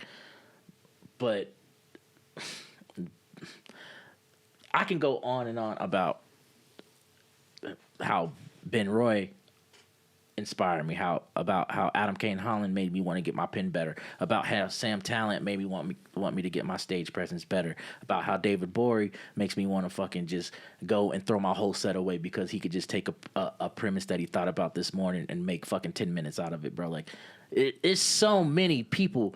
Like, those are the big wigs, right? And then you got the mid-level guys like where I'm at, like Elon Striblin, Sammy Anzer, BK Sherrod, fucking Christy Buckley, Janae Burris, Jeff Tice, D. Kelly. Like, it's so many motherfuckers that just are like that, bro. And no matter where we go, no matter where a Denver comedian goes, whether it's New York, LA, Boston, Chicago, we make ourselves known, bro. We step up and we fucking handle the time. If you want us to do fucking 5 minutes to 10 minutes, we're going to go up and you're going to give us 5. We're going to give you the hottest 5 you've ever got, and we're going to get off right at 4:59. You feel me? Like, it's just the way that comedy is taught in Colorado is just, like, format your set. Make sure your premises are good. Make sure you're on time. Make sure you're off the stage when you're supposed to be off stage. Make sure you're at where you're supposed to be when you're supposed to be there. Make sure you tip the bar staff. Make sure you're not being a dickhead in the back in the green room. Make sure if you're on the show and the headliner doesn't want you in the green room, you fucking are where you're supposed to be found by the host, bro. And you humble yourself enough to be like, okay, they don't want me in the green room. I'm not going to be in the fucking green room, bro. Instead of, like, going on Facebook, like, man, these fucking comics are coming. Like, people know their role, and they play it the way that they're supposed to play it, bro. Like, and Denver has some of the best comics. I don't give a fuck. Like, there was a argument on Facebook the other day when my homie Tyree got on there. He's like, Denver got some of the best comics, and people are like, that's subjective. I was like, okay, I understand that LA and New York have some of the best comics, but they're not from LA or New York. Everybody's transplants. You know what I'm saying? Like, and LA and New York has some killers, and that's where you learn to be good. That's where you learn to get great. That's where you learn to fucking, you got to be seen. You got to go to New York, got to go to LA. Those are the 2 places you have to go, regardless of what your journey is going to be. I understand that. But Denver, Colorado has a scene that just, you can do anything. You're going to get paid. You're going to set up a run. They're going to make sure you're taken care of. You're well fed. Your house, like, if you need somewhere to crash, they're going to let you crash if you're not a creep. They take care of their women, right? Like, some of the women, like, have their nuances, but, like, that, you're going to have nuances no matter where you go. Me as a black comic, I got nuances when it comes to race everywhere you go. That's just life. But when it comes to, like, Colorado comedy, I owe them everything. You know what I'm saying? Like, it's just different. It's just a different place to be good, bro. If you can get good there, you can be good really anywhere, bro. And people are like, oh, well, it's just because Denver is easy. It's easy. It's super easy. Comedy Works one of the easiest. Yeah, go do your fucking, go try your crowd work in the beginning at Comedy Works and see if you don't just get stared at liberally, like. Yeah, go fucking ask people, where you from? Where do you go do that? No, you got to be a comic, bro. You got to know how to step into, like, the new talent night circuit. People have their gripes about it, but that shit helped me, like, learn comedy. Like, you can learn comedy there, bro. Like, and people are always willing to help.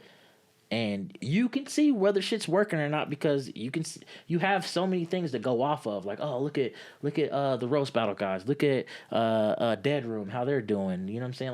Like, okay, that shit sucks, but we should. This is where they're falling short. This is where I know not to fall short now. Like, this is my strength, and I know not to do that. Right. So now that's helping my whole thing. Right. My fucking, like, man.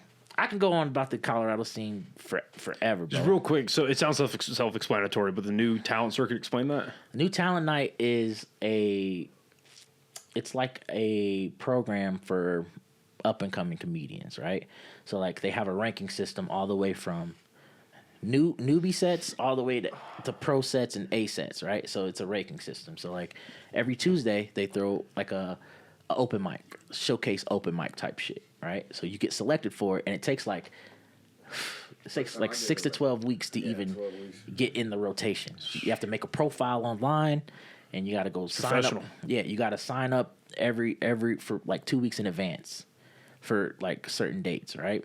And then when you get selected, you get put on a ranking system, and based on your ranking, it's how much time you're allowed to do. Right? So newbie sets is your very first time in the circuit, right? You get 2 minutes. Fucking go up, do your 2 minutes, get the fuck out of there, right? That's a newbie set. Then your very next set that you come up is a C set. Once you do your new set, you're automatically a C. Your C sets are only 3 minutes, right? You go up, you fucking do that. Based on how you do, you're gonna be a C set for a little second for your first 2 or 3 times, right? 2, 3, 4 times, right? Because, like, 3 times 6, 12 weeks, that's like 4 months. You know what I'm saying? So, like if you haven't gotten better in 4 months, that's on you, bud. You know what I'm saying? But then once you're a C set and you get promoted to B, that's where like you start to see the cream of the crop. You get 4 minutes, right? Like as a B set, you get to see like the motherfuckers who really do this like a little bit. So there's some people who are B sets that shouldn't be B sets, but that's neither here nor there. That's not my decision. And that's everywhere. You'll find that everywhere. Yeah. That's not I'm not the guy to promote people, so whatever. But I remember when I got promoted, that was the best shit ever, And I'm still a B set, But you see the motherfuckers that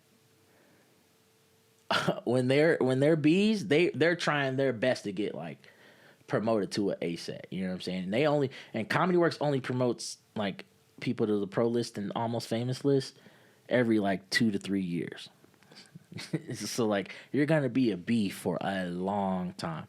But how you're being seen as a B, like a good B, is they start letting you host the fucking New Talent Night shit, right? And that's where you go up. You do 7 minutes up front.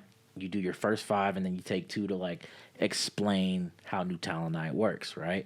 They cut your mic at this and right? You explain all the shit for New Talent Night, but it's like you'll see like 17 comics, all A through C, and then the last 20 minutes of the show, you see everybody who's promoted, all the pros, bro, all A-listers that go up and do 5, and they are crazy good, bro, like crazy good. That's where you start to see like the Ben Roys, the Adam Kane Hollands, the fucking like sometimes Sam Talon will drop through and fucking rip a set. John Novosad, Kevin Fitzgerald, Jeff Tice, Janae Burris, Derek Stroop.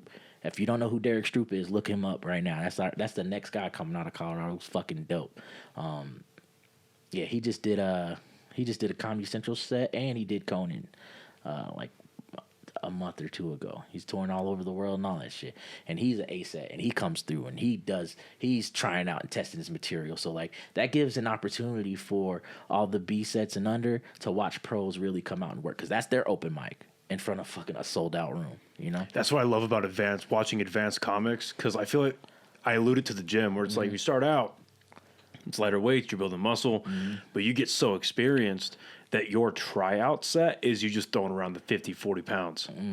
And watching that happen is this, again, it's like a beautiful alchemy. Correct me if I'm wrong, but it sounds like everything you just described about Denver from the very beginning of it to this new talent circuit. It sounds like Denver comedy has an almost infallible culture about it, where it's like, this is how it is ran, not only professionally, but we're doing this in service of an amazing product for the audience. Yep. So at the end of the day, if the audience is showing up, like, you're not gonna really get anywhere. And bro, it's like sometimes New Talent Night to be the best show you did that week. Yeah, to be the best, bro. You get that tape. If you go up in that Comedy Works New Talent Night room, is money. Like it's similar. Like I felt like I was like at New Talent Night last night when I was at Quezada's, because that's how packed that motherfucker gets, bro. That's awesome. Like that's fucking you know what I mean? awesome. Like, so you get a chance to really get up there and rip, bro. Like, and it gives you an opportunity as a new comic to see what comedy's supposed to look like. And then after you do your set, right, at the end of the night, everybody goes and gets notes, right? Who's giving them? The Janae Burris now. She's the New Talent Night coordinator. Janae Burris and fucking Rick Kearns. and they give you like they sit in the back and they watch everybody set. And they're like, I like what you did here, like what you did there. You got your first laugh in this amount of time. You had this amount of laughs throughout your entire set.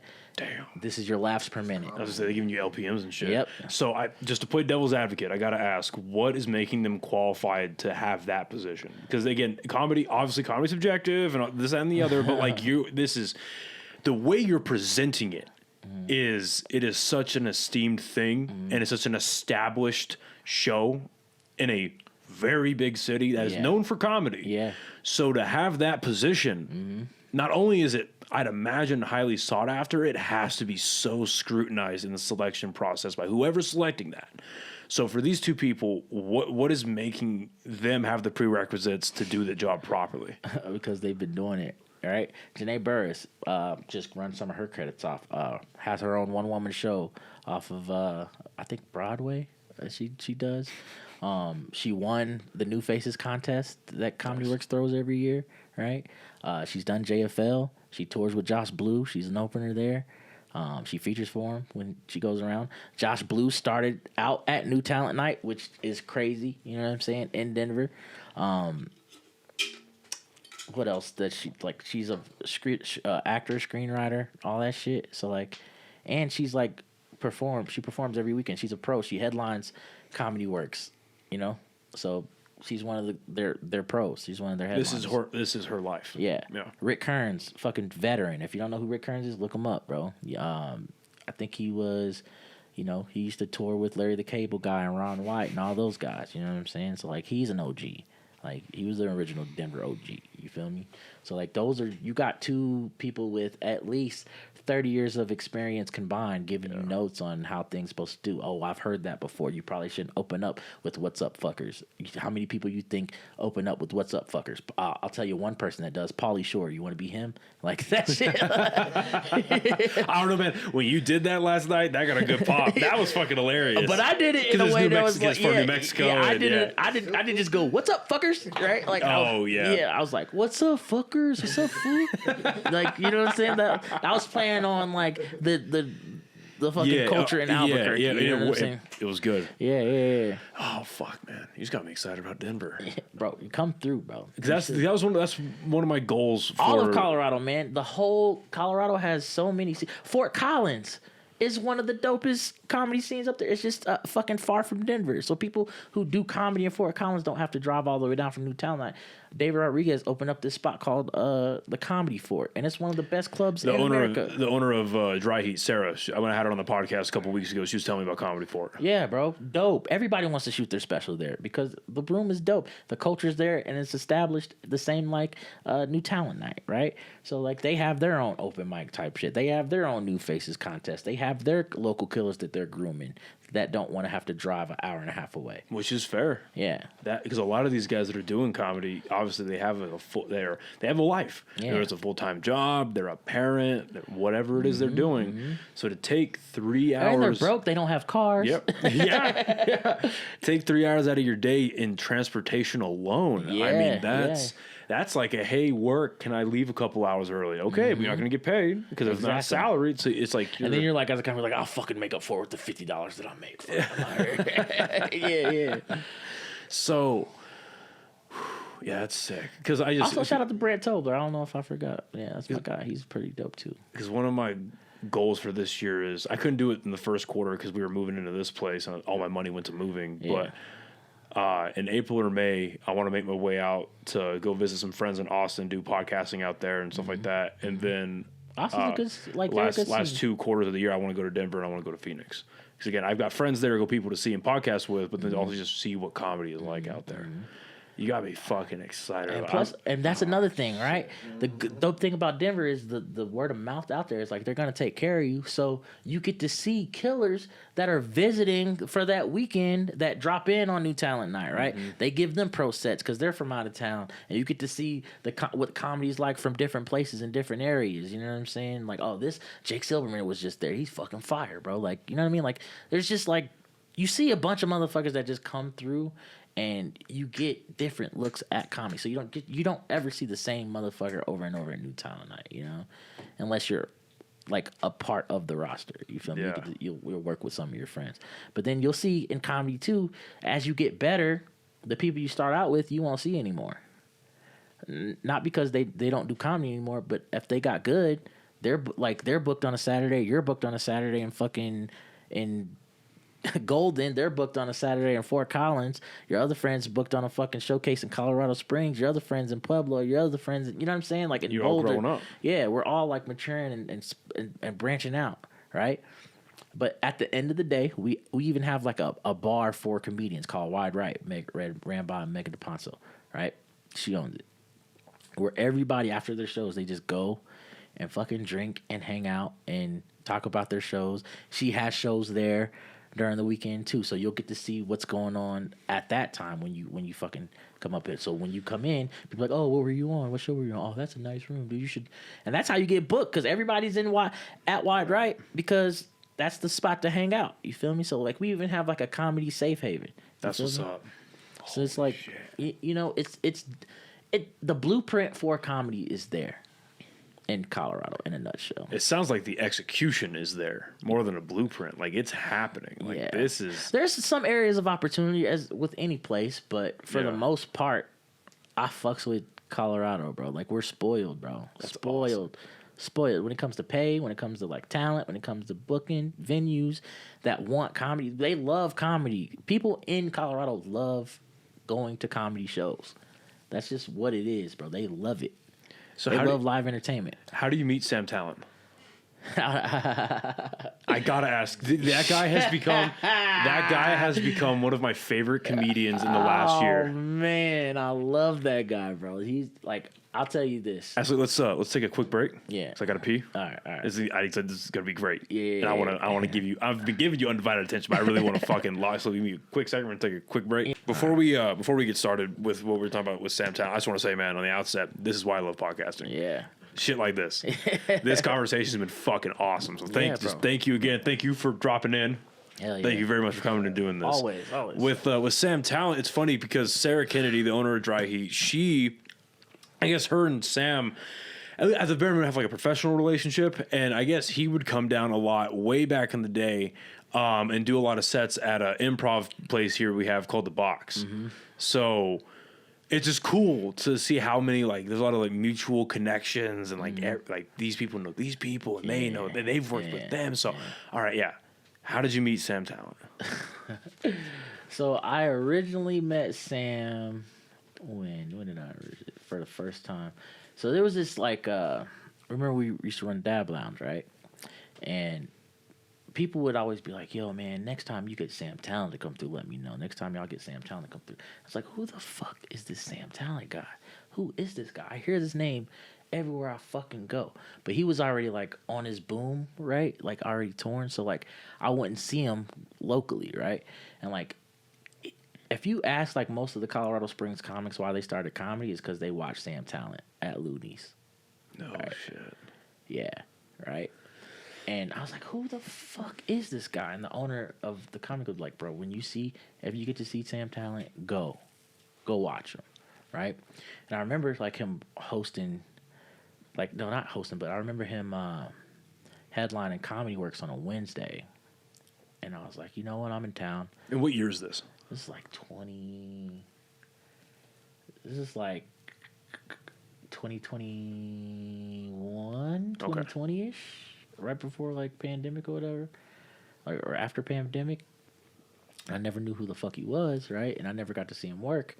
And then he headlined Comedy Works on a Wednesday, and it's packed to the fucking wall, right? And I go watch him, and I'm like, bro, what the fuck? He made me want to quit. No, I'm dead the fuck ass, bro.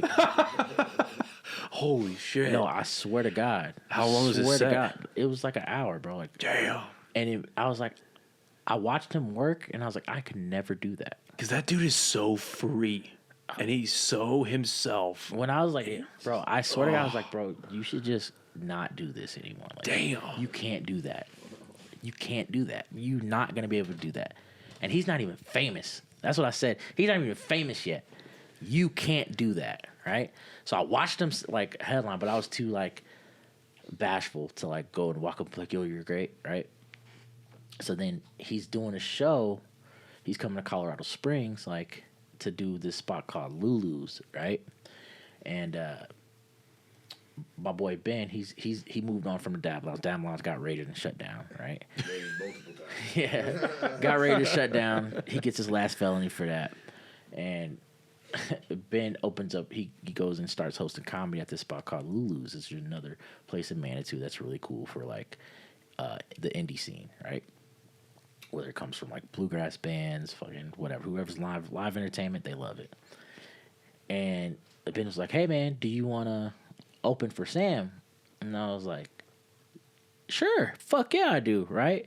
He's like, "Yeah, I'll give you 10 minutes, and you can, you know." Only thing is, Sam needs a spot to crash, and I forgot to set him up a hotel. Fucking piece of shit, Ben. And Ben, like, he knew that I had just bought a house. So like I have a 3-story condo that, like, you know, and which put me on to like bringing comics in to headline my show, and I just let him crash downstairs in my little condo or whatever. So he's like, "Yeah, I'll give you a spot if you let Sam crash." I'm like, "All right, cool." Never met the guy before, right? So we do this fucking show at. Were you there for that? Were you there for when the bluegrass band and the drum set? I don't think I was. So, bro, listen. This is I tell this Sam talent story everywhere I go, but it's fucking crazy, right? So, Sam is there, right? I go up, we do our show, and afterwards, like, Sam's headlining, but then, like, to close out the show, there's this famous bluegrass band that is gonna close them out. They're like a really famous bluegrass band, right? So, like, half the crowd is there for the bluegrass band, and the other half is there for Sam, right? So it's packed in Lulu's, right? I go up, I do my thing. The whole show's going great, and it's time for Sam to go up, right? But, like, before Sam goes up, the fucking bluegrass band had already set up their equipment, right? They already set up their equipment, prepped it, sound checked, all that shit. But what people really don't know is Sam is like musically inclined. He plays like the drums and all that shit, right? He like really can fucking play. And Sam goes on stage, like, in his first 5 minutes, he's like riffing, doing what Sam does, and he looks back and he goes, "Those are some sweet fucking drums. Those are sweet fucking drums, Doc. Those drums are dope. Whose drums are those? Anybody who owns those drums, are they in here?" And nobody says anything. He's like, "I want to play those fucking drums, dude. I want to play those drums." And the crowd starts cheering. He's like, "Y'all want to see me? Can I play those drums?" The crowd's like, "Yeah, fucking play the drums. Play the drums, Sam." He's like, "Y'all want to see me play the drums? Is it okay if I play those drums?" So, so the crowd goes crazy, right? So Sam, like, goes behind it and, like, does this little slapstick fall. He falls on purpose. He falls, like, is playing with the curtains. The curtains is, like, rippling. Bro, it's like, you know how, like, you see people, like, behind, like, the curtain or whatever? It looks like someone's behind the curtain and he's fucking with the curtain. And he comes up with the drumsticks. He's like, "Fuck it, I'm okay. I'm okay. Let's play those drums," right? So he sits down, and he hasn't played the drums for, like, a minute. He's riffing. Like, he's talking into the microphone like this, doing shitty one-liners and shit. He's murdering at this point, right? Crushing. So then he tells, like, a shitty joke and does the little, right? That gets him, right? So then he's like, "All right, you guys, I'll stop fucking around. I'll play the drums," right? So he starts playing. He plays really good. Like, he's playing. Everybody's like, "Woo!" You know? Like, but then next thing you know, the owner of the drums. The owner of the drums comes from out of the fucking abyss. Ponytail down his back. Blue denim overalls on. Fists on hip. Not hands. Fists on hip, bro. And it's like, what the fuck? It's a Step Brothers moment, bro. It's a Step Brothers moment. Swear to God. Swear to God, bro. Look. storms like the front of the stage, gets in Sam's face, is like, bro, get off my drums right now. Like, and Sam goes, all right, but you'll have your turn. Can the crowd hear him say that? Yes! Yeah. Bro, it's during the show. It's during the show. It's during the fucking show, bro. And it's murdering. He's killing. The dude is like pissed. Bro, he said, all right, dude, you'll have your turn, right? Bro. Dude, you could see like fucking.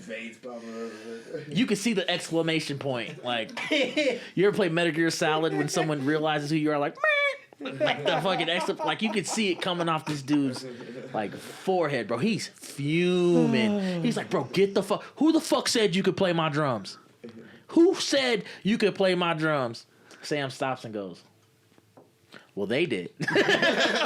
The crowd. He points to the crowd. Well, they told me I could play the drums. Big pop. Yeah. He's like just patronizing this dude. Like, bro, the dude is in his face yelling for like 3 minutes. And every time like he says something, Sam says like a little one-liner and goes, oh, he's murdering, bro. Murdering, killing on a drum set, bro. Beautiful. Like, bro, just annihilating this guy. The dude is like about to hit, like he wants to punch Sam in his face, but he knows he can't. He's gonna fuck up the whole thing, right? Like he's getting mad, so he storms off. You see him run. He goes and tells. He tells the lead singer of the band, like, what is the lead singer gonna do? So they both come out. It's like, come on, dude, it's funny. Like, but yeah, come on, get off the drums. We tuned it, and Sam's like, yeah, I told him he'll have his turn, bro. And then he starts playing. He's like, I really can play. I'm not fucking around, you guys. He starts playing, and like everybody's like cheering, right? So like he's playing them out.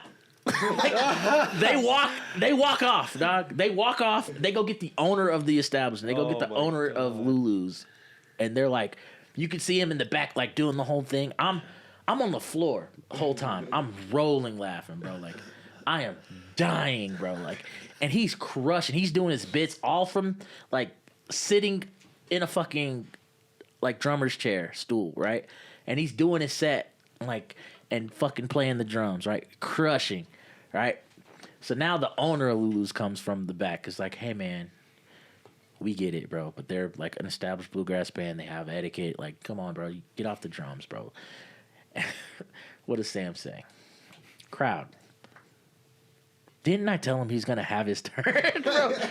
Tells the owner that, right? Beautiful. So the owner's like, bro, you think you're fucking funny, dude?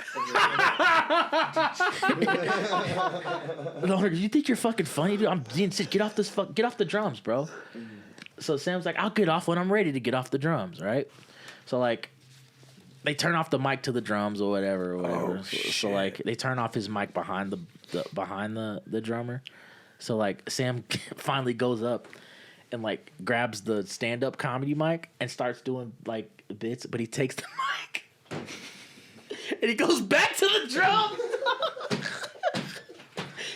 He's not even playing the drums. He's just doing like bits behind the thing, but he's sitting on the drums or whatever. So the owner of Lulu's is like, oh, you want to be fucking funny? Or I'm going to turn the mic and the lights off. So he goes to the back and turns all the sound equipment off, bro. In the dark, Sam does 5 more minutes. Crushing, bro. Acoustically. Acapella, bro. Acapella. No mic, no nothing. Voice projection on 100. And is murdering, bro. So when he's finally ready to get off, he closes. He does his little bit. Like in the dark. The whole room is dark. But the crowd is still hearing him, like, do jokes, and like no one's moved a muscle, bro. Everybody's still laughing. Everybody's still like, you know what I mean? Like he's winning as a comic, right? So then Sam's like, all right, you guys, love you guys, thank you all so much. They give him his little standing O, and he comes off stage, and I see the owner beelines it towards towards Sam. And he's like, bro, I'm going to tell you one thing. If you ever want to work here again, Sam goes, I'm going to stop you right there, dude, because I fucking don't. And fucking walks to the back of the green room and starts eating charcuterie, bro.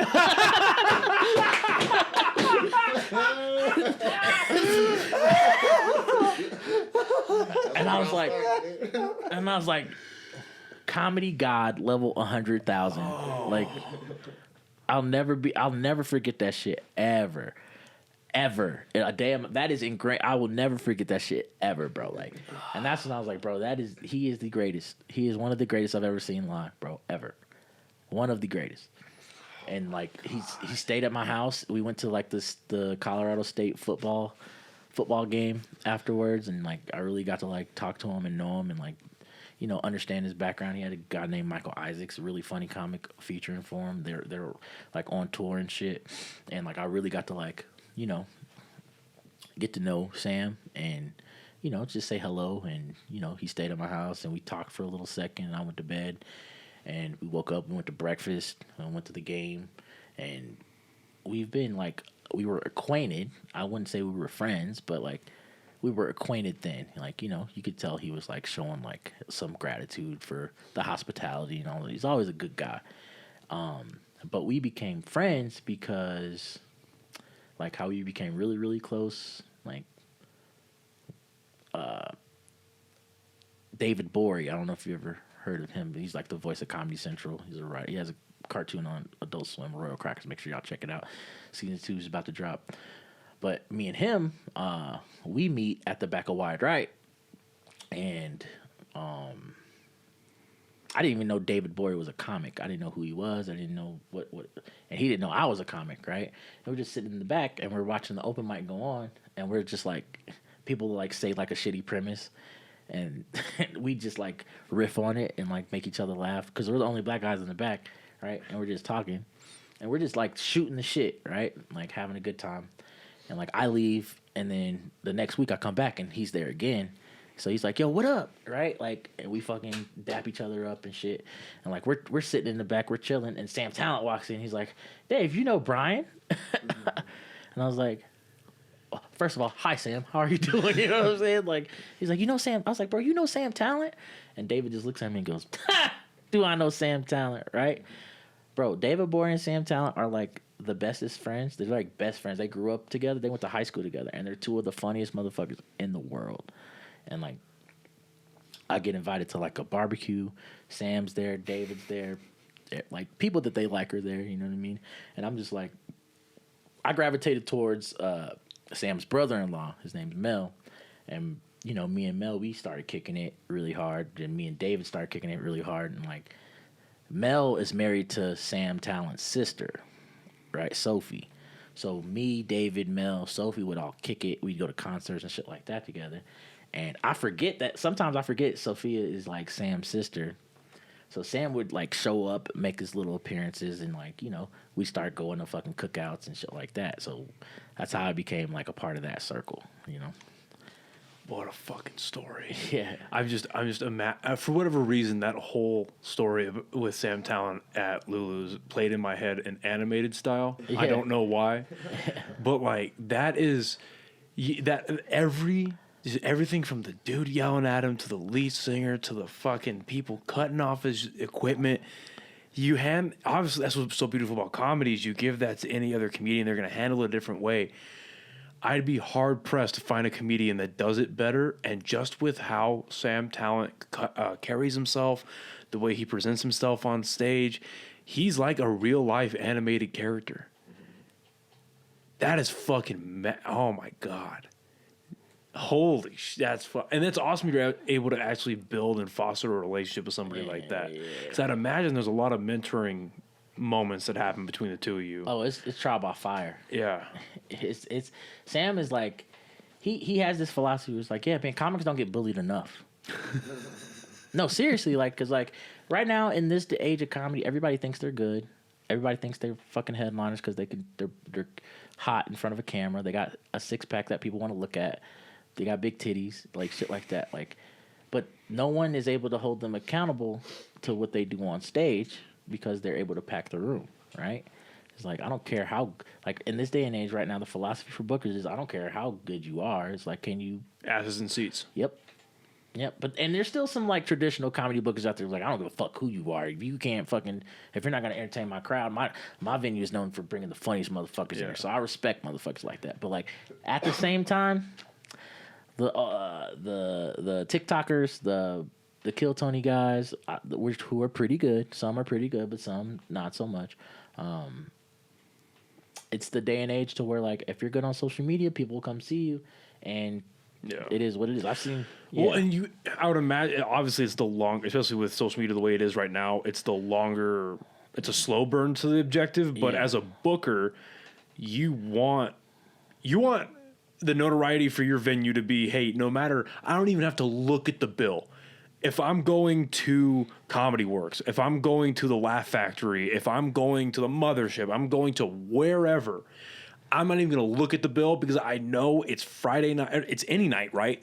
But it's Friday night, it's Saturday night at 9:30. Whoever's going to touch that stage is going to be a monster. Yeah. And I totally understand the pull of, you have a social media presence, you have a following on the internet, so no matter where you go, people will show up. So I understand there has to be that symbiotic relationship. Yeah. But as a booker, as a producer, you want to have people in there that are bringing credibility to your reputation as a venue. That's what you would want more than just, this person has however many hundreds of thousands or millions of followers on TikTok or Instagram. Now they're funny as sketch comic, or they're funny as not even sketch comedy, but it's like social media laughs, whatever you want to call it. And then they see them do stand up, which is a completely different beast, and they fall flat on their face. Yep. Sure, you're gonna have a lot of people say, "I'm not gonna see that comic anymore," but maybe it's just my opinion and how my brain works, but you're going to have more people say, why the fuck are we going to come here again? Because if the entertainment sucks, they're going to start questioning the drinks. They're going to start questioning the food. They're going to start questioning the bar staff. They're going to start questioning the seating. They're going to start questioning I can't even see them that well anyway. Yeah. Oh, well, the parking sucks. You told me I was a dick on the ride over. Yeah. And it just becomes this whole unraveling of your night where it started with the entertainment, but I feel like a lot of it falls back on the venue. Exactly. It's like going to a bad movie. Yeah. Exactly like going to a bad movie, bro. That movie fucking sucked, bro. You know what I'm saying? I spent exactly what you're saying, right? But it's more important though I'd imagine with the stand up, because I'm still going to go to the theater and catch a good movie, because the theater is going to have showing movies that play anyway. But if this is the type of entertainment this venue books, maybe I just won't come back to this venue. I will say this: you mentioned Kill Tony. When you finally went out there and you got pulled out of the bucket, now hearing all this backstory with Sam Talent, that makes that interaction so much more wholesome. I gotta be honest. Yeah, bro. Because I rewatched it last night. Yeah. I rewatched that your bit on that. First of all, the fact that you got on with Sam Talent and fucking Adam Ray as Dr. Phil, fuck me, fuck me, dude. Yo, shout out to Adam Ray. He was a character the whole night. I love it. Didn't break character. Even after the show, he was still dressed up in the Dr. Phil shit. I love it. We were at fucking Mitzi's and fucking shooting dice. He was still in the. He was still in the Dr. Phil. Bro, it was crazy. I fuck with Adam Ray heavy. He was cool. He kind of in the same vein as Sam Talent. He just seems like the type of guy where he's very talented. He's funny. He knows what he's doing. Yeah. He's very meticulous about what he's doing. But he seems like a genuinely good person. Like, he's just a cool guy to be around. You talking about Sam? About Adam Ray. Same thing as it is with Sam, but with Adam Ray. He just seems like a cool guy to hang out with. Yeah. So. Yeah, that just makes that whole interaction of the making jokes about the barbecues that Sam's going to. Bro. And he's ruthless. Another compliment I've been wanting to give you about your set from last night is because you did the strip club joke is the same joke that you had on Kill Tony, but what was so cool about seeing you do it last night was it's hilarious, but you see, because you obviously have you have more time than just the 1 minute on Kill Tony. I'd imagine a bit of a less pressure situation because Kill Tony's so fucking huge. Yeah. Maybe not less pressure, but it's just like a lateral sidestep. And then, but just watching you be able to have more time with it, but then you have tweaks, you have changes, like some things are more punched up, and just watching like the more final form of that. It's so cool to see that. Because you were on Kill Tony like, what, 5-6 months ago or so? On 9/11. So, Don't forget it. Bro, I hated myself before I got pulled, bro, because like I'm not gonna say anything that hasn't already been said about the Austin scene, and I hope it isn't taken in the wrong manner, because there's comics in Austin who are dope as fuck, dog. Like, who really can do this shit, you know what I'm saying? Like the Colton Downs, the Ty Rivera's, the fucking, you know what I'm saying? There's some motherfuckers. He's kicking up some dust right now. Who, Ty? Yeah, Ty kicks up dust no matter where he goes. That's why I love him. He's unapologetic, and I like that shit, bro. Like, but for the other part where people like, because like this is the same conversation that happens on all type of podcasts, but just to reiterate what they've been saying, basically what people are doing now is like Austin is trying to become like LA Junior, right?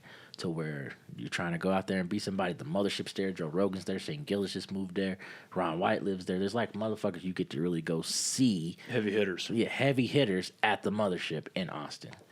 But like everyone's trying to get into the mothership, just like everyone's trying to get into Comedy Works. Everybody's trying to get into fucking the Cellar. Everybody's trying to get in the Laugh Factory. Everybody's trying to get into the store. Like the mothership is just that conduit for comedy to like take you to the next level. That's the Taj Mahal, right?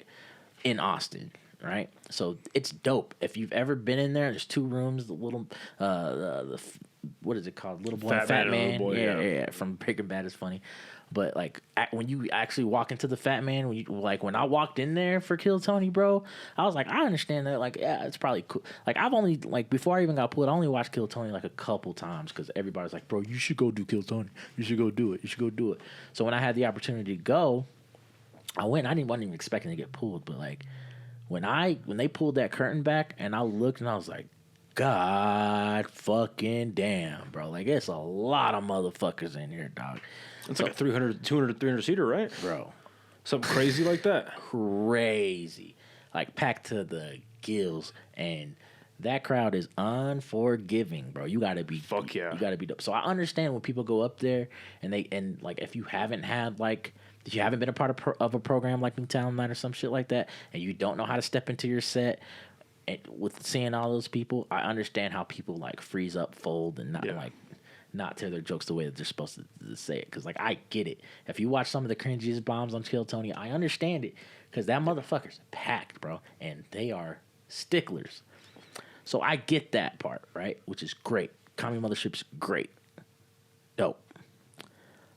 However, just like in comedy, you're gonna have people who don't fit the bill, right? You're gonna have motherfuckers who aren't that good at it. You're gonna have motherfuckers who think they're good and they suck. You're gonna have those motherfuckers that like are hacks. You're gonna have those motherfuckers that just try to get up there and say the most demeaning thing, the most vulgarities on 100. You know what I mean? But in Austin, that shit is like multiplied by 4, bro. Like everybody wants to be a shock value guy. Everybody wants to get up there and be like, yeah, so niggers, right? Like everybody wants to fucking do that. And I was there on 9/11. You know how many? I love brown comics. I love Indian comics. Like some of the funniest motherfuckers in the world, like Russell Peters. Great, right? But if you would have seen the amount of Indian comics that got up there, it's like, yo, dude, I didn't do it. Promise you. My uncle did. Like, just over and over and over. Like, yeah, it's 9/11. I'm going to come up here and bomb.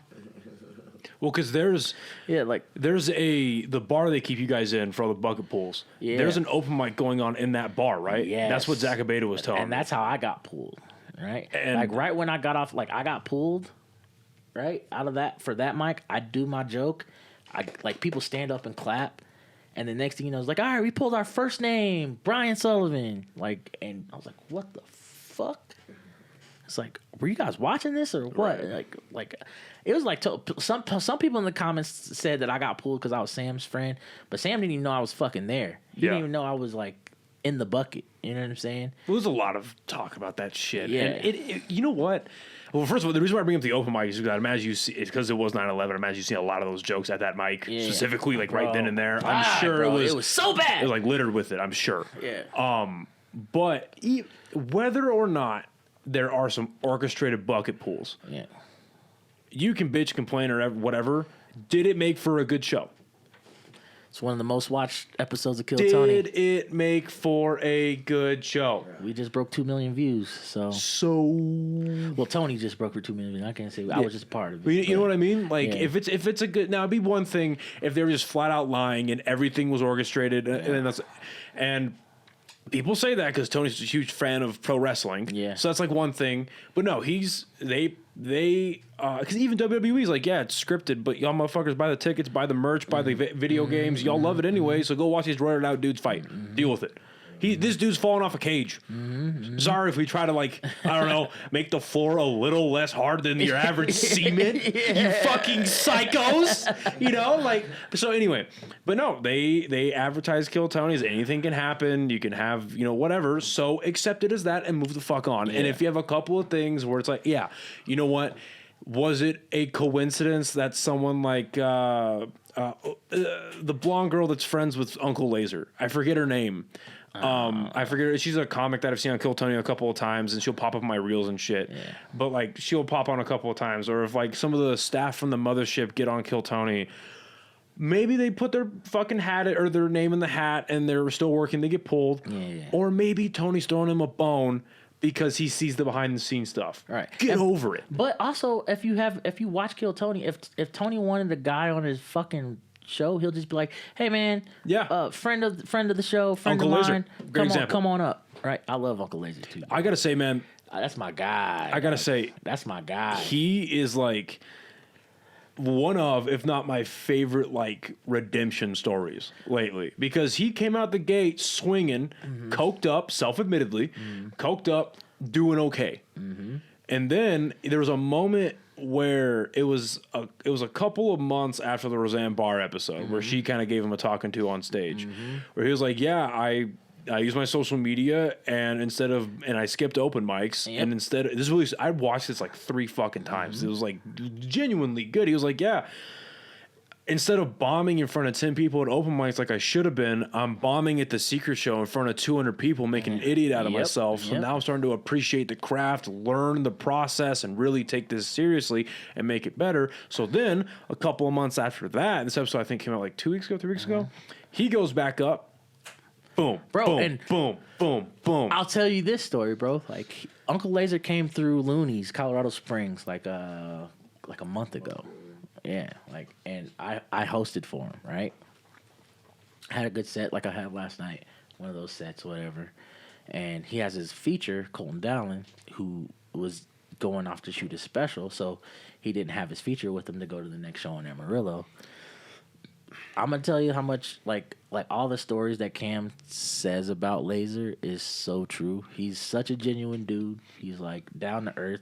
He's got like those southern roots, you know what I'm saying? So like he looks out for motherfuckers. That motherfucker pulled me aside. It's like, hey man, whatever you just did in there, that was fucking dope, and I want you to come with me tomorrow to my show in Amarillo. I don't have an opener. Fucking, we're gonna 2-man it, and we'll fucking, you come with me, bro. Paid for my flight. We drove out there, paid me good, took care of me, and fucking, it was a dope ass show. I did 25 up front. He did 45, and but like handled the time, bro. Like I have no complaints about what Uncle Laser did. That was one of the dopest shows that I've done this year. Packed out in a fucking bar in Amarillo. That's a dope ass event, and we fucking rocked that motherfucker, bro. We killed it, right? He did 45 minutes. Did 45, bro. Good for both of you, but like, I'll be honest, I'm surprised. Right? Maybe just because, again, the only thing I see of Uncle Laser is on Kill Tony, and then his social media presence. Right. That's holy shit. Right. And on the way there, we have like a little heart-to-heart moment. He's like, hey man, I know I've only been doing this like shit seriously for a year, dude. Like, and it's a lot of pressure. And I was like, he's like, I know that I'm not the best that I could be, but I'm fucking trying at this shit, bro. And and I know that this is gonna be my way to be a success. And like, I'm really working. And like, he was running his bits. We were bouncing bits off each other, and like to see him, like, run the bits by me and us, you know, for the little small amount of, I can't say we did the whole set, but like for the small amount of bits that we did, like bounce off of each other, to see him implement the notes that I shared in his own way was like, okay, if he keeps being serious, this motherfucker's gonna be somebody, bro. Like, and I swear on everything, like it was like an eye-opening moment. I was like, okay, this motherfucker can go. This motherfucker really can do this if he really like puts his mind to it. Because we come from the same background, from the South.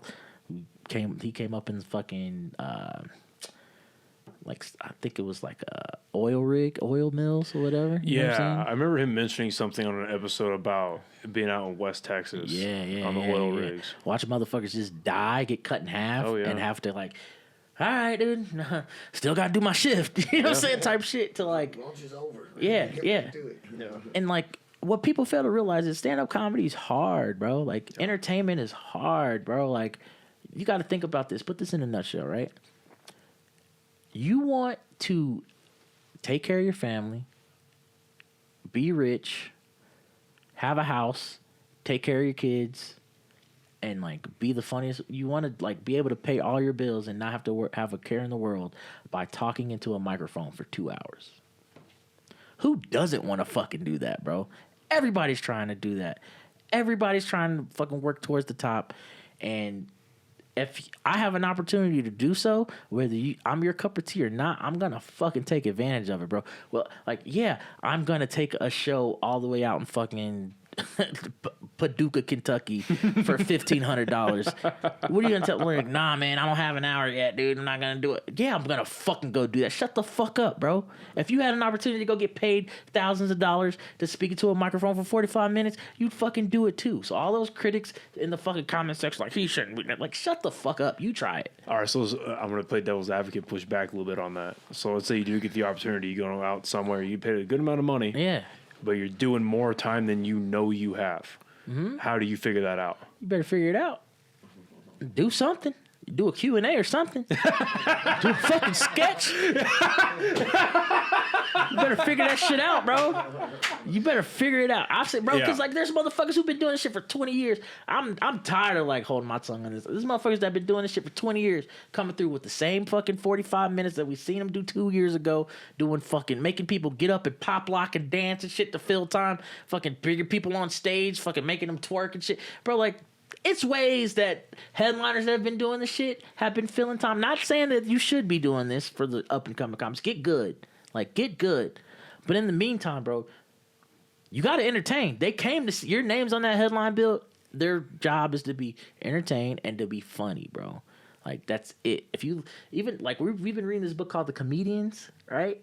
Like, it's a really good book. You should read about Ralph Cliff. What's his name? Oh shit, I don't remember. Fucking, it's called The Comedians, bro. And it goes through like the history and stories and all that shit of comedy, bro. And like, we're on like the first 4 chapters. It's dense, dude. Is it Kilf Nesterhoff? Yeah. The Comedians, it's loading. Drunks, Thieves, Scoundrels, and the History of American Comedy. Read that shit, bro. The nuances in comedy have been going on since the beginning of time. People don't even realize the term stand-up comic came from the mob. I heard something like that. The term stand-up comic came from the mob, bro. Like, if you were a stand-up comic in the fucking 40s and 50s and 60s, bro, the mob owned you. They owned you, bro. Like, you couldn't work, like, you gotta read the shit, bro. Okay. There's like yeah. There's like one story about like you not knowing, you know, like you just being a comedian that just didn't know, right? So like all of the comedy clubs back then were outfit run, right? Right. So like, Well, that's why comedy has such a direct connection, but it has to be late at night. It's usually somewhere underground or somewhere at a tight nightclub. and quiet at a club where it's like you have to go through a couple of bouncers to get in. And I knew about that stuff. Right. But continue. So the term stand-up comic came from fighting, right? Because like mobsters used to throw like little fights in the back, right? So to be known as a stand-up guy, you were like a striker, right? You're a puncher. You're a stand-up guy, right?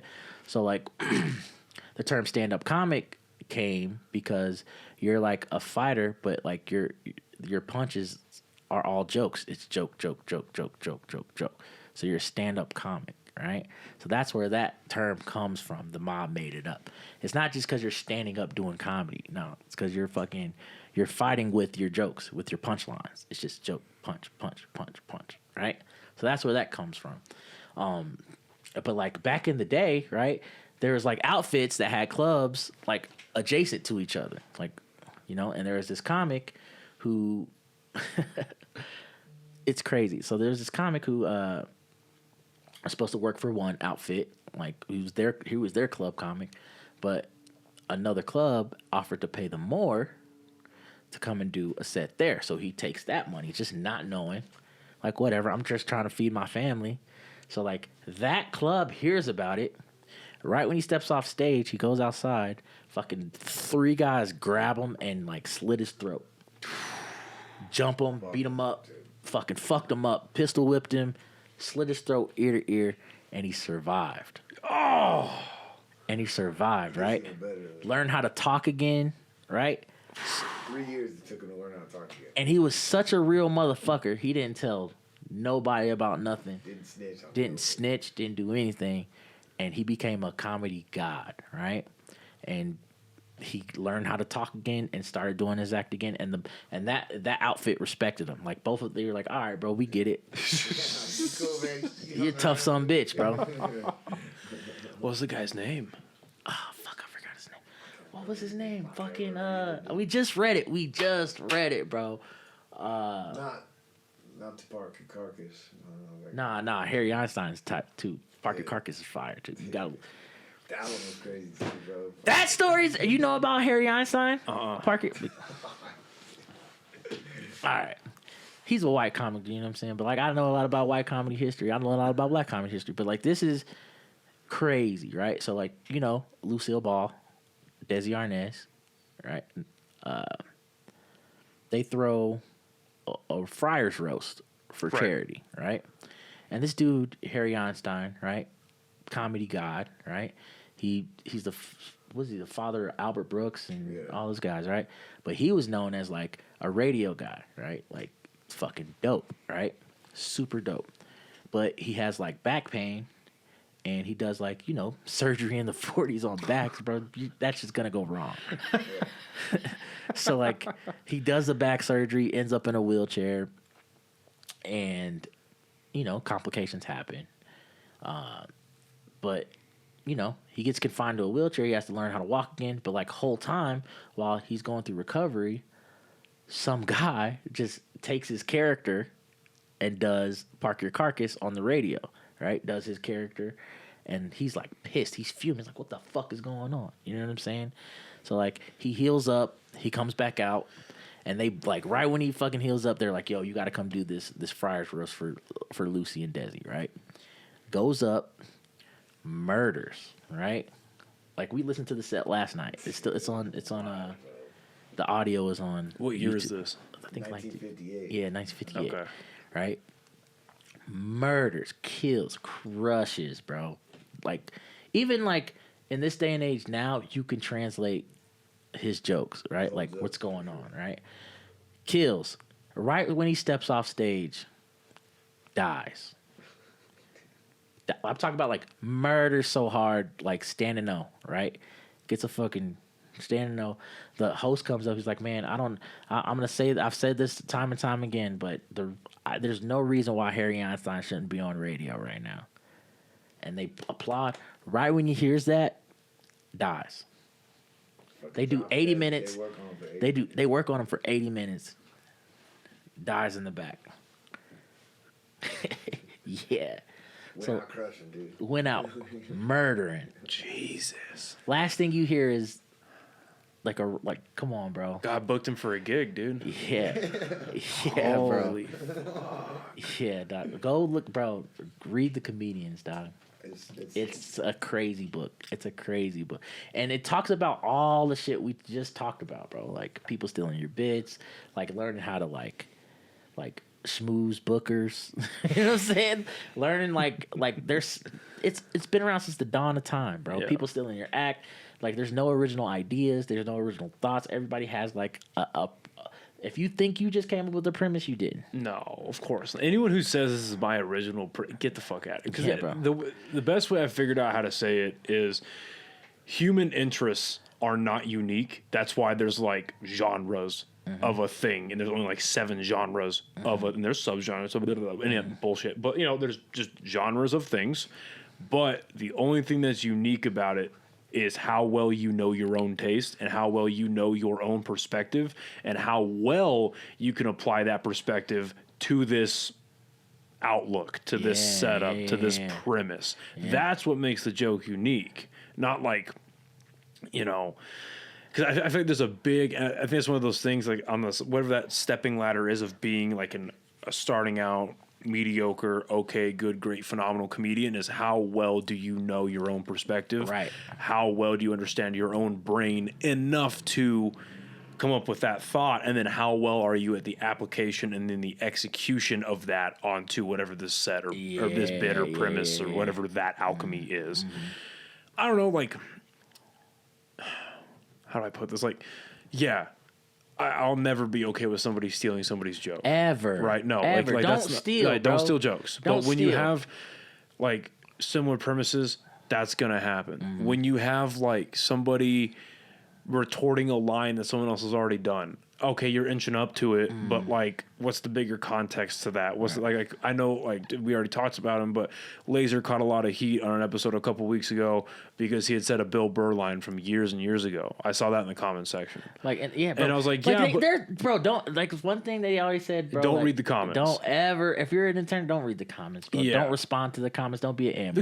Because I was reading through all that, and I'm like, yeah, but okay, but look at the bigger context of it. He didn't steal a Bill Burr joke. He stole a line that I would imagine 50. It's about hitting women. I'd imagine, and how specifically how women fall. Yeah. I would imagine that a lot of people have made a joke about how women fall. Okay, There's people in the comment section said I stole my joke, bro. It's like, how the fuck do I steal my? Like, Tyree's my best friend. I can call Tyree right now. How do I?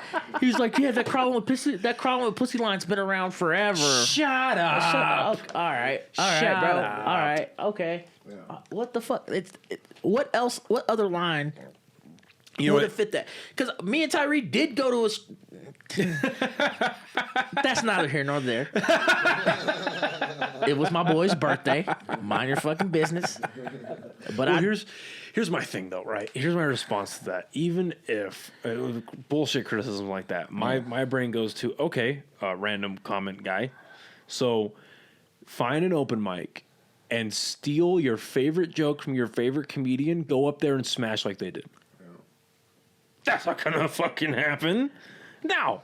You can try to take my joke all day long, but you ain't gonna do it like me, baby. No, and that goes back to the Now. unique perspective. Now, And the there application. are some jokes out there that you could just do and people fucking would never know. Because I've seen motherfuckers just blatantly steal my boy's shit. I've seen a well-respected, top-tier comedy legend steal my boy Johnny Bratsfiend's bit right in front of him. Oh shit! Like, right in front of him. So let me. I'll ask. This is my first question about that. Is this something? So your friend who owns. Let's call it owning a joke, right? Yeah, Who, yeah. It's their It's their his joke. intellectual property. It's their bit, right? Okay. Yeah. Exactly. It's their IP. All right. Is this something that they have done like on the internet, or is it something that they've So done? the guy- let me finish yeah, real quick, right? yeah. Or is this a joke that they've only done in their scene, and so that more respect, that higher level comic probably saw that and thought, well, only people that have seen him, not the internet, but the people that have only seen him in person know that, and I can make that joke better, I can do it better, so they took it with that mindset. You see what I'm trying to say? They try to remix it like the Mencia style. Yeah, you know what I mean? Yeah. Like, it hasn't been broadcasted to a wide audience yet, so I'm going to be the first one to do it. You know what I'm trying to say? It's broadcasted to his audience. Did I explain that right? Yeah. I hope I did. Okay. Yeah, the guy did it in front of his audience. Ooh! Right? So it's probably an audience that's never seen Johnny before. And was this in... Yeah. Oh. Yeah. So this is what, like, this is how I know, like, the TikTok views and shit just don't matter. Like they matter. Don't get me wrong. The views, they're good thing. Like, if your comedy clip goes viral, your clip's not viral until it hits like 1 million. Yeah. People throw that term viral around a lot, right? But Johnny's clip, the clip that like the guy stole, the clip hit like 150K. It was a good fucking bit. That's no small number. Yeah, that's no small number at all. Just imagine 150 people in a room watching your reel. 150K. Or, as I mean, 150,000. Yeah. Right? Imagine all those people in a room. But there's so many people in the world, bro. Right, yeah. Who just never saw. And it's relative to what, so yeah. Right? Yeah. So unless your bit hits like 1 million, 2 million, your shit's not viral, bro. Yeah. Like, just to be honest, in this day and age, or I'd say 500K and up, right? Well, I don't know. There's something about getting that M next to the number that's like, all right, this is validated. Yeah. Because the guy went up, like, so what happened was he had me and Johnny send our clips, like send our tape, to make sure we were good enough to open for him, right?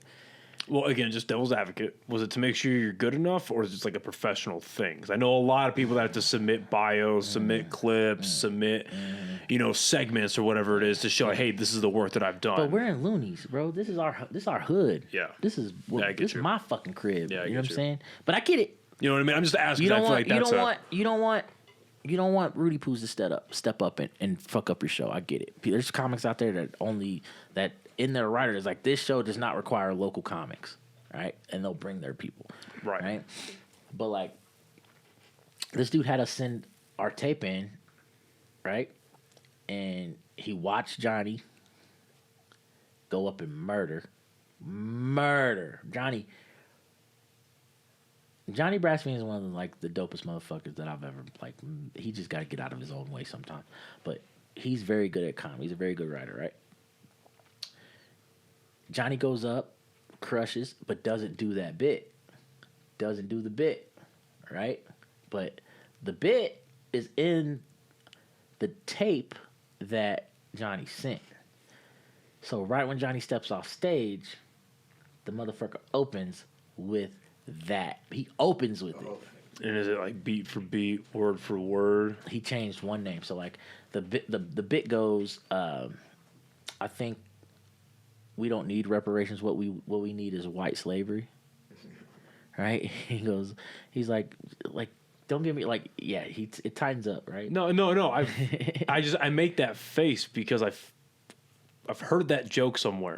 Right. But like, that's the premise, right? Yeah. White slavery's the premise. Yeah. But then his punchline is way different. He's like, the only thing that would come good out of white slavery is white roots, right? Right? He's like, that iconic scene. It's like, your name is Snowflake, right? And the guy goes, Jonathan Taylor Thomas. Right? So the comic goes up, does that bit, changes the name to Macaulay Culkin. Same thing, same everything. And like the staff, everybody that was working was like, "What the fuck?" No way. Yeah, because they'd seen your friend do it because he's been there. We worked there. Yeah, you know what I'm saying? Oh shit. All right. Well, did the audience recognize anything? No. Okay. It murdered. Okay. But like, I look at Johnny. Johnny looks at me. Johnny goes, "Don't even say nothing, bro." Because I'm like, what the fuck? Yeah. I've never seen that happen to like me or nobody that I like fuck with. It's like so blatant. Yeah. So then like one of my homie Tracy, she's a server. She comes to me. She's like, "What the fuck, dude?" And like she takes her tray to like the owner, and the owner's like, "Bro, shut the fuck up right now. Don't fucking say nothing. Shut the fuck up, everybody. We all heard it. We all know. We all fucking seen it. Don't say a fucking thing." Yeah, no. Ooh. And obviously, we don't gotta name names or nothing. But Yeah. I mean, if you want to, you Nah, can. he's connected. No, yeah, we ain't got to do that. But if we're talking like, let's make a spectrum here from open micer starting out to the level of like a Chappelle. 0 to 100. Where is this guy on that scale? 100. Fuck me, dude. That's. We don't have to drop names. No, we don't have. No, it's just that's. Both podcasts. Yeah, it's fine. I don't know. That's just because what's the, and again, this is a good thing. I want to just preface by saying it's a good thing, and I feel like a lot of it has come out of stuff like JRE and all these other bigger comic podcasts where it's like, hey, if you're funny, we help each other out, we do these things, and there's like this. There's this culture change that's been happening the last more than a few years where it's like, hey, there's enough money to go around. There's enough spots, enough venues. Like, if you're good enough, we can all help each other. Like, that type of mindset, right? And a common denominator to all of that is you don't steal jokes. Don't steal, bro. Like, that was... And I mean, obviously, Rogan had already done. He had already done news radio, and he had been on Fear Factor, and he was a mainstay at the Comedy Store. But one of the biggest things attached to Rogan's name is canceling Mina Mencia. Yeah, no, for real, is getting into it with Mencia on stage and in the parking lot. That is one of the biggest things that will always be attached to that, and that's kind of like the bar. Like, hey, the internet is here to stay. Everything is recorded. Even if you don't think you're being recorded, act like you're being recorded, and you'll be fine. Just don't do your best. Like, it's one of my favorite Jordan Peterson lines is, you can't always tell the truth because we're human. Obviously it's based off ignorance and stuff, but like, you can't always tell the truth. Do not lie. You can control whether or not you lie. And we've all been liars. We've all been thieves. We've all been, whatever, right? We've all been deceptive people. Yeah. We're humans. But with something like that, where you're going up to make people laugh. Make people laugh with your shit. Yeah, bro. Do it with your shit. I'd rather fail doing my shit than fucking succeed doing someone else's shit. I would love for you to be able to come back to New Mexico and get spots around here, meet some of the top tier veteran comics, and one of them we brought up earlier, Buck D. If you ever go to one of Buck D's shows, there's this bald white guy with a goatee walking around. His name's Larry. He produces Buck's podcast that he does with his co-host Six. But every show that Buck is at, Larry is walking around recording, obviously for the purpose so that Buck can go and look and shit. It pays to have receipts, dude. But he's got he's got receipts on all the other comedians that are attached to this show, and even if it shows that Buck isn't doing, Larry just goes, he records and he'll watch and he'll do it. So it's like, hey, no, this joke started here. This person did it first. This did that, this, that, and the other. Hey, you said you fucking bombed. Newscaster 7 says that you did not, in fact, or you killed that you, in fact, bombed. So it's all of that. Even in somewhere like Albuquerque, there are always people recording. And now that's what that Mencia incident showed. Was like, it's time to act like it. Yeah. It's time to act like it. Yeah, bro. So to hear something like that from a top tier, it's just disappointing. Yeah. You know what I mean? And since you're closer to the situation, and I'd imagine, especially in the moment, it's infuriating. Because it's like, hey, if this big, heavy this heavy hitter, heavyweight comic is doing this to my friend, it can happen to me by some other heavy. It just happened to me, dude. It just happened to me from a close friend, right? Oh no. Yeah, that's why. I'm not gonna go into it because I'm pretty sure it's cryptomnesia is a thing, like the Dan Cook Louis C.K. thing. We won't even get into that. Some people use cryptomnesia as a crutch. Explain, what is that? Cryptomnesia is like, let's say like you fall asleep listening to like comedy, right? You're not in a awakened state of mind. You're not present, but you're still. You remember that episode of Dexter's Lab. Yep. When he was like, omelette du fromage. Yeah. Omelette du fromage. Right? That's ringing a weird bell, but yeah. Right, like he was trying to learn French. The record so he, in his sleep. Yeah. Oh. So he like listened to French in his sleep, but like the record kept skipping to omelette du fromage. Omelette du fromage. So all he knew to speak French was cheese omelet. You know what I'm saying? So like all the bitches loved it. Yeah. But it's the same thing with comedy. If you go to sleep like listening to comedy or some shit like that, like you'll wake up and you'll have like an idea or a thought. You'll be like, and you think you came up with it, but you heard it subconsciously. You know what I'm saying? And you think it's your idea, right? And that's exactly what happened to me. I have to fucking know. Yeah, we're not even gonna talk about it. But you know, that cryptomnesia is a thing, right? So you'll hear something in passing that you heard a long time ago, or just in conversation, and you'll say it later. It'll come to like the forefront of your mind, and you think that you came up with the original thought, right? And you're like, nah, bro, I fucking nah, that's my shit, and it happens, yeah. But that motherfucker stole that shit, bro. Yeah. Well, I mean, it's one thing because, like, I mean, I remember writing a joke a while back, and it sounded a bit too much like a Rogan bit from years ago. Mm-hmm. And I was like, okay, nope, I'm just not going to use it again. Now, thank God I only did it at an open mic. Like, I didn't do it at, like, an actual show or anything like that. But I'm just not going to use that anymore. Yep. And then, like, I've had comedians both on and off the podcast like, yeah, I had a premise, and turns out someone came up to me and was like, hey, that's a bit from, like, a while back. Looked it up. Bit too close for my liking. Not going to do it again. Yeah, bro. That's all it takes. Yeah, so, I fucked up. Whoops. Didn't mean to. Yeah, Moving on. But when you going to record it on your special, you piece of shit. Hey. Someone tells you. Yeah, bro. Yeah, bro. Yeah. Or if you have it submitted to you, like you were talking about, and you just, they didn't do their own joke. It's mine.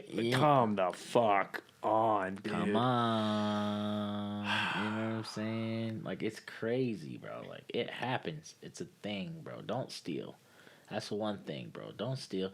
No premise is an original premise. Like, everybody gets older. Everybody dates. Everybody has boyfriends. Everybody has girlfriends. Everybody's broke. But it's all from the matter of your vantage point. Yep. You say the things from your vantage point, how you observe the things. Yep. But also, there's comics in Denver that's like, yeah, man, that's why I don't really do stream of consciousness shit. Like, I'll just do personal stories. Explain that, stream of consciousness? So basically, stream of consciousness is just like, hey, man, fucking, you ever notice how chicks would... I'm not going to do my boy's bit, but like, I'll say like, you observe something, right? Like, why do all Indians own convenience stores? Why do Koreans own hair stores and Asians suck at driving? Yeah, like just like things, observatory type shit. Right. That's your stream of consciousness. Like, oh shit, I just noticed that. Like an accepted thought. Yeah. Everyone already understands the bit or the premises you're going into it. No, like it's just something you observe. Yeah, no explanation needed. Yeah. Okay. But like when you have personal shit that happens to you, like that's the best. Like Shane Gillis. That's why he's so good, right? Like, I mean, you know, some people. I love Shane Gillis. Yeah, Shane Gillis is funny, bro. Would you get that cheese, Daddy? Yeah. Oh, God. Yeah. So I think about that like 5 times a day. I'm not afraid to admit it. That special is so good. Personal stories, bro. So that's why Sam Kinison was so good. That's why, like, you know what I mean? Like, people tell, like, things that are, like, authentic to them. It's not artificial. Right? But, like, if you observe that fucking cheese has corners, everybody sees that cheese has corners, bro. Like, you know? So... that's just the thing. So yeah, it's easier to not steal when you write personally to your life. You know what I mean? Because nobody can steal. Like we said before, everyone could have similar experience, but nobody can steal your experience. Exactly. And if they do, you're a piece of shit. You're a piece of shit. You're a piece of shit, dude. Piece of shit. You're gonna steal them. That didn't even happen like that. I consider myself a realist. But some of the optimism inside of me wants to say that stuff like that, people who do that, it'll buff it out one way or another. Like the universe, God, that's whatever you believe in, whatever that external higher power force is, it'll find a way to buff out these issues one way or another. And it's gonna happen when the spotlight's on you the most. Yeah. It's gonna think about this, bro. My boy Anthony Armstrong said, "You could if people gonna steal from me, let them steal. Let them steal, bro. That's fine. Eventually, they're gonna get an opportunity that they're not ready for, right? You steal my shit. Everybody's like, oh, you're a great writer. Come be a writer in this writer's room. And you fuck it all up because you've never had to write your own stuff. You don't know your own personality. You have no real writing ability. You have copy and paste ability. Exactly. Don't build your house on sand. Exactly, bro. Exactly the thing, bro. Yeah, you can go fucking steal. Go ahead, steal the law. Steal it. Go ahead, bro. There's more money to go around. I promise you there's more money to go around. Steal that shit, but there's going to be one motherfucker in the room that's like, Yeah. That came from here. Rogan walking on stage during Minnesota. Bro, you stole that from Ari Shaffir. Yeah. You stole this. The Amy Schumer thing. Right? I ain't got no dog in that fight. But I forgot about that. Yeah. Yeah. But I don't know. I can't, that's it happens. Yeah, it happens. But again, it happens like you just said when they have the spotlight on them. And it's like, well, you never really learned how to do all of even if you're stealing a little bit, that's still 15 to 20% of an ability you haven't taught yourself. And that's going to come and bite you in the ass one way or another. And do you not just I would imagine that there's just a guilt you're carrying, a phoniness that you're carrying. When it falls out of your mouth, it's that's not mine, but I use it anyway. It's come on, bro. Right. And everyone's done it before. Everyone said a line that you've heard before. I did it to my boy Johnny in front of him, and I was like, oh, shit. Yeah. My bad, bro. I swear to God, my bad. I did not. That just slipped. That slipped. You know what I'm saying? I'm so fucking sorry, bro. I'm sorry. Right after eating. Well, but when you're just out, if blatantly, just out there unapologetic about it. Unapologetic, just cavalier, fucking just hilarious.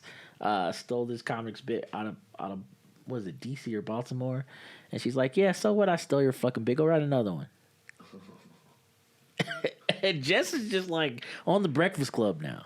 Yeah. That's what I'm saying. So you really can't if you read the comedians, go read it, bro. It'll be you can't really police it. There's no one really fucking cares. But tried for a while. But you're gonna hurt your credit. If you're known as a thief, yeah, I'm not gonna let you in here, dog. Yeah. That's why Mind Them got canceled. Comedy Central's we don't want to be associated with that. No. Well, when that explosion happened out of the store, they're just all right, we need to distance ourselves from this. And, I mean, I gotta imagine y'all watched the documentary about the store. Yeah, of course. On Showtime, yeah. When they're talking about, dude walks in and they're shining a special light so you don't do your best shit, or you only do crowd work and you only, How... I don't know. I don't know how that doesn't just weigh down. And what bothers me about the situation now is he's had multiple opportunities on big podcasts to say I apologize, I'm sorry, all the time. He went on Bobby Lee and he went on Patrick Bet-David, and both times he's like, no, but really, what happened? What did I steal? What did I? And it's dude, Ned, they come got on, you. Ned. They got Ned. Come on, Ned. It was back in the day. So they got you in 720, bro. Yeah, 480p. Yeah, they got you on camera, man. Yeah, bro. And the killer part of it too was just with the Shaffir thing. Ari's is better. Yeah. Objectively a better version of the joke. Yeah. Man. So I don't know. It's just, and it was filler in his special. Right.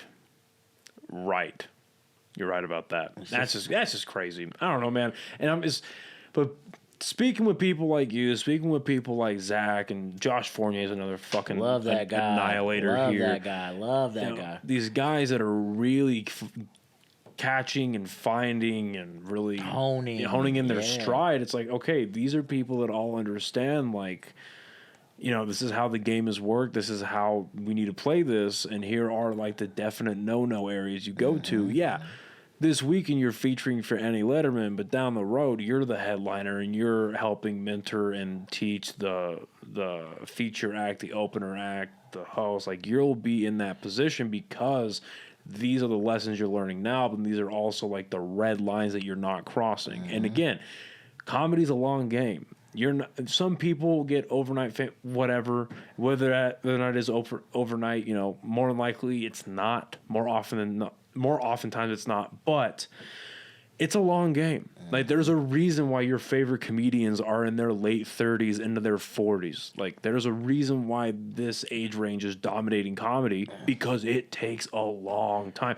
But they're living life too. You gotta, if you ever have writer's block, bro, just go fucking live your life, dog. Go to the bowling alley. Go do some shit you've never done. Go take a salsa class. Go fucking paintballing. Go live life, bro. Break outside the norm so you can talk about it. Like, this is my personality type in a situation where I normally wouldn't find myself. That's what it's about. Yep. Also, it's not about exactly what you say. It's how you say it. You can say something really funny, but if you say it in a way, it makes it even funnier. That's where Sam Talent gets me. Yeah. He's not saying anything crazy. He has he is saying crazy. He says crazy shit. He says crazy. But like David Bory, bro, one of the greatest comedic minds I've ever been acquainted with. Right?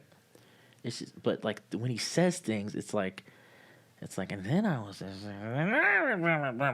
right, like it's a way that like he turns his tone and inflection to a way where it's like, oh, that was fucking funny how he said that. That's very silly. Well, I feel like really tuning in your personality, figuring out your delivery style, what works best for you with these jokes that you're doing, all that type of stuff. That's like, it's a cherry on top. Yeah. That's the trademark on it. That's Derek Stroop's another guy, right? He goes from 0 to 60. Have you ever seen Derek Stroop? Mm-mm. Yeah, he's gonna be one of the motherfuckers, dog. He's one of those guys now that's coming out of Denver. And it's like, okay, he's next up, right? And he's getting his chops, he's getting his shots now. But the way that he made his name is he's the angry Southerner guy, right? He's the guy that's like, what the fuck is going on? You know what I mean? Like, he starts off, he's like real slow. It's like this and this and this. And I thought about this and this is great. Like, and he goes like from mellow to like upset real quick. And then when he goes on to another premise, it's super mellow. And then he's like, what the fuck? Well, and that's, this is a really great comic here too. His name is Trip Stilnecki. Okay. And he brought that up on a podcast we did a while back.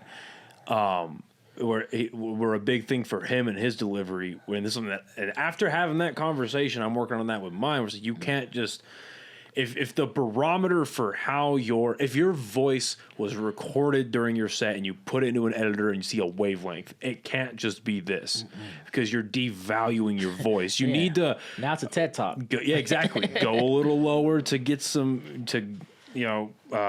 an attention, grip them in, and then peek at the punch or whatever you want to get laughs. You have to be like this. It can't just be writing like that the whole time. Right. You got to write for a different tone of voice. Yeah, and then learning your own shit again. It's like your trademark. That's your your secret sauce on those jokes. He says funny things in a funny way. Yeah, that's it. That's stand-up comedy in a nutshell. You say funny things in a funny way. That's it. Last subject before we get out of here. Okay, talk to me. Affleck's the best, dude. I'm sorry. Cut it out, bro. Stop it. That is crazy. Bro, he's the first Batman where we can't have pictures of him with his shirt off. He's the fucking Batman warrior. So here's what I love. He was Dad Batman. So before we get into this conversation, here's what I love about, because I love comic books anyway, but like what I love about setting up a studio like this is every so often we'll have somebody like you come in where I didn't think you were a superhero guy, I didn't think you were a comic guy, whatever, and they come like, oh, you fucking, it's like, you find about the secret nerds. Yeah, like, bro, I'm a blurred, bro. Undercover blurred, bro. It's me. All right, who's your Batman? If I had to narrow it down, dog, if I had to really narrow it down, you're going to hate me, bro. You're going to hate me. Clooney. So didn't we just talk about not saying things for shock value? Like, didn't we just go over that like an hour ago? Or am I just, am I crazy? Respect for you at the beginning of this. Bro, that Uma Thurman Poison Ivy was the sexiest. Bro, she was Okay, so and a hot sexy, Catwoman bro. doesn't make Bale any better. Like, It's true. I mean, I don't know. The way that I don't know. I like the dynamic between him and Robin. That was like really cool. so the ending of The Flash made you happy. Is that what you're saying? Yeah, it did, yeah. No. But like that's my childhood. I had the Batman cup. I had fucking I was Mr. Freeze was my guy. You know what I'm saying? But that was like me growing up. You know what I'm saying? I was a '90s kid, so like me getting introduced to Batman was You're just the attached cool to Batman. that version of Batman. Yeah. Well, that's fair. However, if you want to talk about Batman, Adam West, dog. Honestly, I'm not even mad about that. Adam West. I love the argument for, because I think what's so good about Adam West is he was so representative of what the comic books were at the time. Mm-hmm. I don't have it unboxed right now, but I've got a statue about a little smaller than that Mysterio that's off camera of Adam West. Yeah. I love Adam West Batman. He died on my birthday. I was very sad about that. He was entertaining. Yeah. He was entertaining. bro. Phenomenal Bruce Wayne. Yeah. Thank you. And that's my thing, bro. If you're going to be the Bat, you got to be the Bat all the way. You can't just be good at Bruce Wayne and suck at the stunts, bro. That's what made me confused. That's what made me confused about Christian Bale, because my favorite Batman movie, or say movie with Batman in it, no, that's not true. My favorite Batman movie is Batman Begins. That is my favorite Batman movie ever. And Pete, I get shit on this all the time, but the drop off on how they handle Batman from that movie to The Dark Knight makes zero sense to me. It makes zero like if people go back and watch those movies, Batman is taken seriously. Gotham has a personality. Yeah, his Batmobile is sick. The Tumbler was dope, and well, it's not my favorite Batmobile, but the way it's shot in Batman Begins is so much better than the Dark Knight Rises. It looks Like a little torpedo, little dildo. It's the It's shaped like a dildo, bro. it's the shit. Like Batman in that movie is taken sparks flying seriously. out the back of He's it. given respect. Yeah. And they just ruin his suit in the second one. He's hardly in the second movie. The Dark Knight's a Joker movie, which is okay, fine. If you want to make a mob movie with, that's fine. But make sure you add the Batman you established in the first one. Yeah, bro. And like his Bruce Wayne kind of fell off in the second movie for some reason. And I don't know. I loved everything about Batman Begins, but just for me, it's like the filmmaking got better, but the handling of Batman teetered off in that trilogy. But yeah, Adam West is the shit. And the Adam West Batman movie, where like all the villains get together and they're in their submarine. Eartha shit. Kitt's there. You know what I'm saying? Come on, man. No, dog. Eartha Kitt wasn't in the movie. She wasn't in the movie. No, She was in the show. She was in the show. She was in season 3. Yeah. Yeah, she was in season 3 when they added Batgirl as well. But yeah, Eartha Kitt was a phenomenal Catwoman. So Adam West is your Batman favorite of all time? Yeah. I respect the shit out of that. Cesar Romano also. As the Joker, phenomenal. I love the fact that he refused to shave his mustache. Come on, bro. I love that shit. Yeah, He's like, let's no, I'm a professional theater actor, motherfucker. bro. This is how I get pussy. Yeah, All dog. This is how I remember pussy. This is right here's a flavor saver. All Yeah, right? you feel me? You feel me? Now, my favorite, bro, you can't not give Ledger the best Joker of all. Like, come on, bro. He killed himself for that. Literally. That's funny. I like Nicholson just a little bit more, but Heath Ledger's Joker was good for what they were going for. Like a Nicholson played the comic book. Yeah. He's a very cartoony, comic booky gangster. And the dance scene. Yeah. Yeah. He was popping motherfucking stuff. That whole paint scene where they're playing Prince. Yeah, yeah. And they're Yeah, he was killing motherfuckers. Phenomenal. Yeah. But Heath Ledger was good for what that universe wanted. Yeah. Right? Yeah, well, I know when I seen it, I was like, what the fuck? It's dude? creepy. I need to go see a therapist. It's creepy as shit. He's Yeah. good. He's very good at what he did. It's sad that he passed, so they couldn't continue it in the third one.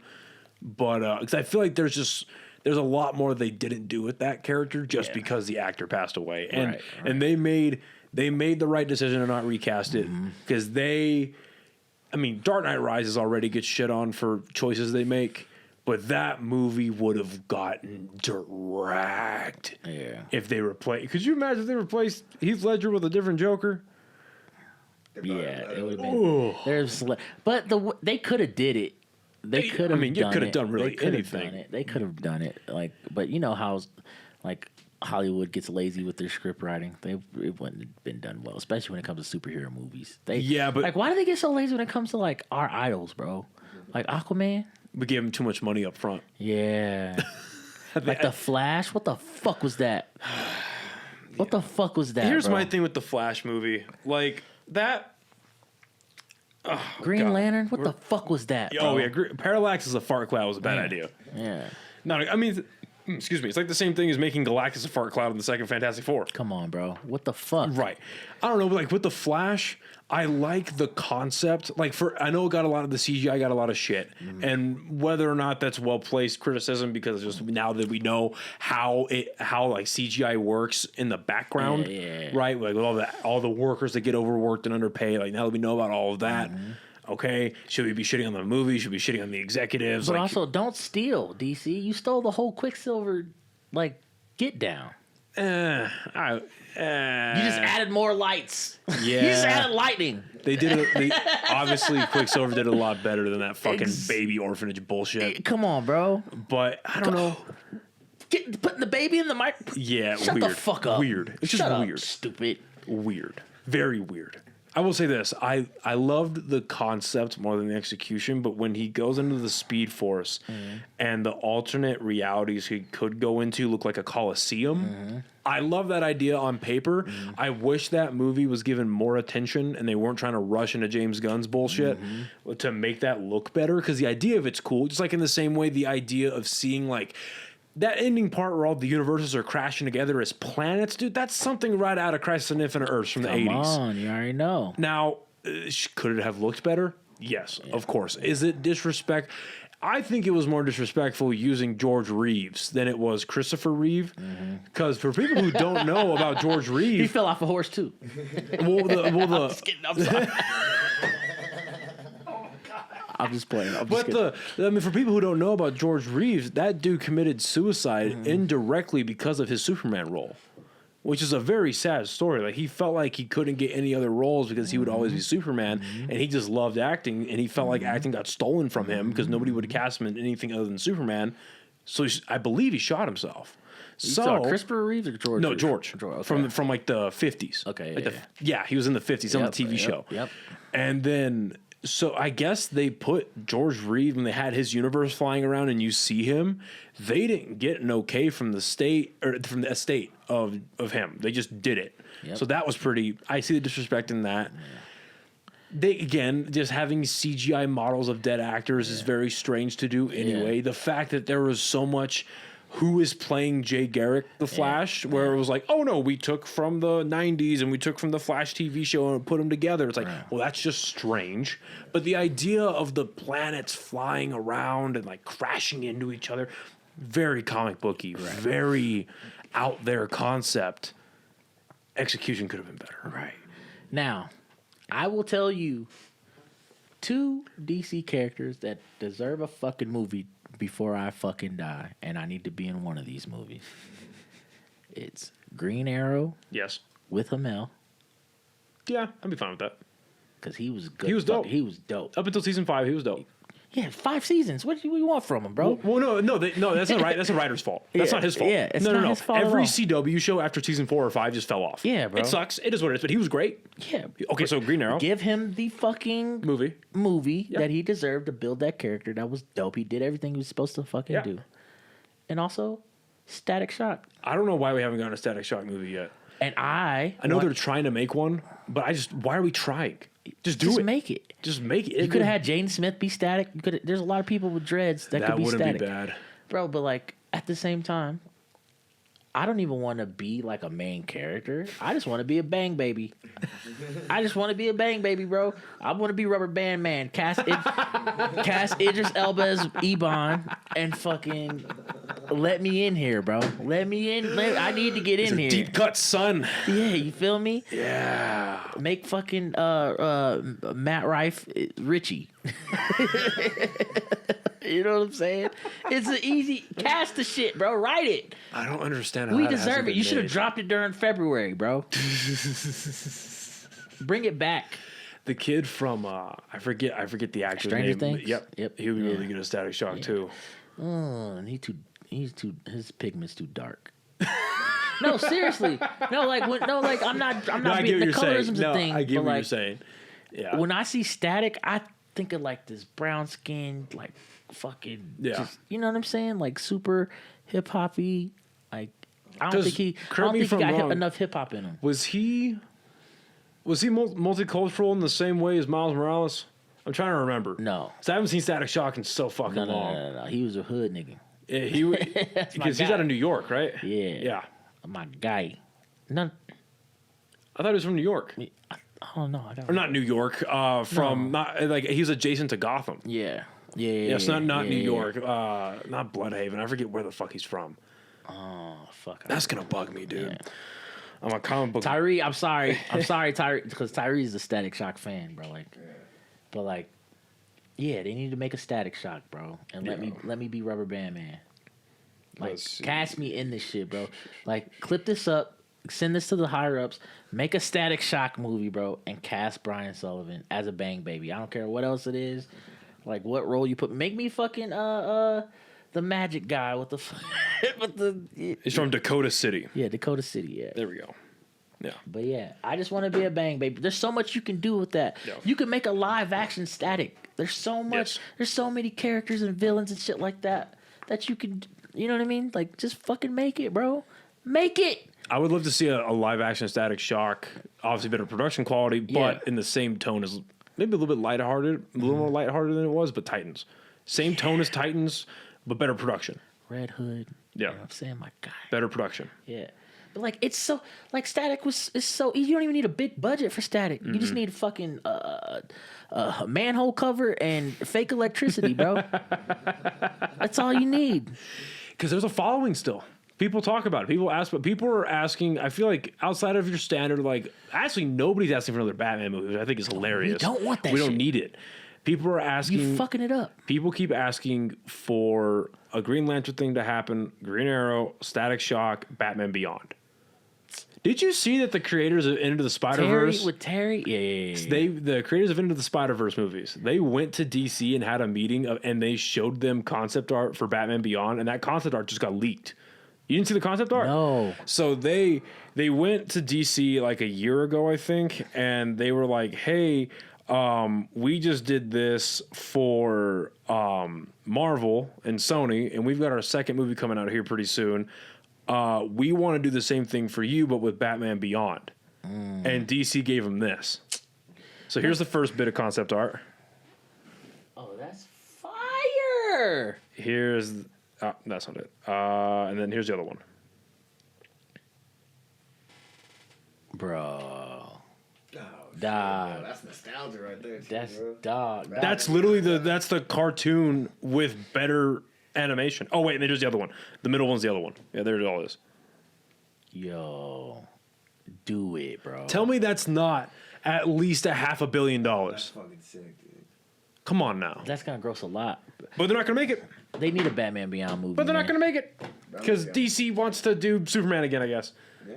with Henry Cavill. Or No, they're having the new guy come in, David Cornsweet. Okay. Yeah. I want to give a shit, but like, I don't. I just don't I anymore. don't. Just Yeah. like all these live action animes, if you fuck up, listen to me, Netflix. Listen to me, Netflix. You did great with One Piece, okay? You did a good job. You did what you were supposed to do with what you had. But I swear to God, if you fuck Naruto up, They're going to. it's gonna be problems, bro. It's gonna be fucking. I'm gonna do stand up comedy everywhere. I'm just gonna talk about it. I'm gonna do an hour on how you guys fucked up Naruto, bro. And you know what? People are gonna come and see it. They're gonna do it, bro. Don't fuck up my shit. That was like, I grew up like, you know what I mean? That was my introduction to like authentic anime. I can't tell you how many times I've rewatched the like 4 or 5 episodes that they did on the tuning exams. That was my shit. Come on. That was my just a bunch. The whole tuning exam from beginning to end, the selection, the rookie 9 getting fucking that last fight between Rock Lee and Gaara is one of the best fights I've seen in any medium ever. Oh, it's so good. When he drops the weights and fucking the ground explodes, dog, he had those on his ankles. Come on, bro. Don't remind me. He's unlocking the oh, that's this, not the seals, because the seals is Naruto. 8 inner gates. 8 inner gates. 8 inner gates. Oh, dude, it doesn't. And Gaara still gets him in the sand and breaks his bones. Like, yeah, dog. Yeah, dog. And to watch. See, they're gonna fuck up Naruto and they're gonna fuck up Berserk, and it's fine. And to watch fucking Gaara pick up his lifeless body, like, don't you fucking touch my guy no more, dude. Like, this is my son. You know what I'm saying? Like. If they fuck up Jiraiya dying, oh yeah, I cried when Jiraiya died. Old boy, Pervy Sage. Yeah, bro. R.I.P. dog. R.I.P. to the great signing, bro. Anyway, that's neither here nor there. Yeah, no, just don't fuck up my shit. They're gonna fuck up Naruto, dude, and they're gonna try to do Berserk, and they're gonna fuck up Berserk too. And cast me as Killer B. All right. Anyway, go ahead. Yeah, I don't know. I've lost. I was having this conversation with my roommate a couple of days ago because he was trying to watch the live action adaptation of Avatar and he couldn't get through it. Couldn't. My old thing was like, okay, the fans get upset when you take something they've already seen, you adapt it to live action, and they fuck it up. Okay, so you know they get mad when you fuck it up. Okay. Obviously, I don't produce shows. I don't make movies. But my thought process is like, okay, if you're doing something like Avatar, right? Obviously, it is not as expensive as Naruto, so it's a bit easier. And I know the Legend of Korra happened, but let's act like it didn't. If you're going to take something like Avatar and you're going to adapt it to live action, why not, instead of just remaking things that people have already seen and putting your special twist on it, why not just make it a live action sequel, pick up where the story left off, and make it good so that if it's great, people love it and you're applauded for it. You carried on a legacy. If people don't like it, they can be like, well, we're just going to act like that never happened. Exactly. That's what, like Dragon Ball Z, R.I.P. Yep. Man, sad. Like, you remember the fucking Dragon Ball Z movie that dropped in the early 2000s? Not good. Yeah, me neither. I never watched it. I did. I've seen a total. They fucked Piccolo up so bad. Yeah, I've watched like a total of maybe 10 episodes of Dragon Ball Z. It just never really, I just never hooked into that. Yeah. Even I do not to watch that movie. You know where they fucked me? They lost me? They made Piccolo white. Well, okay, I gotta look this up. What? Piccolo is a fucking black dad, and you know that, bro. He's the only black dad in anime that we look up to. He's the only black dad in anime that exists. First of all, no dads in anime exist in the beginning. Is that it? Thank you, bro. Thank you, dog. Exactly. You could have casted Paul Mooney as Piccolo.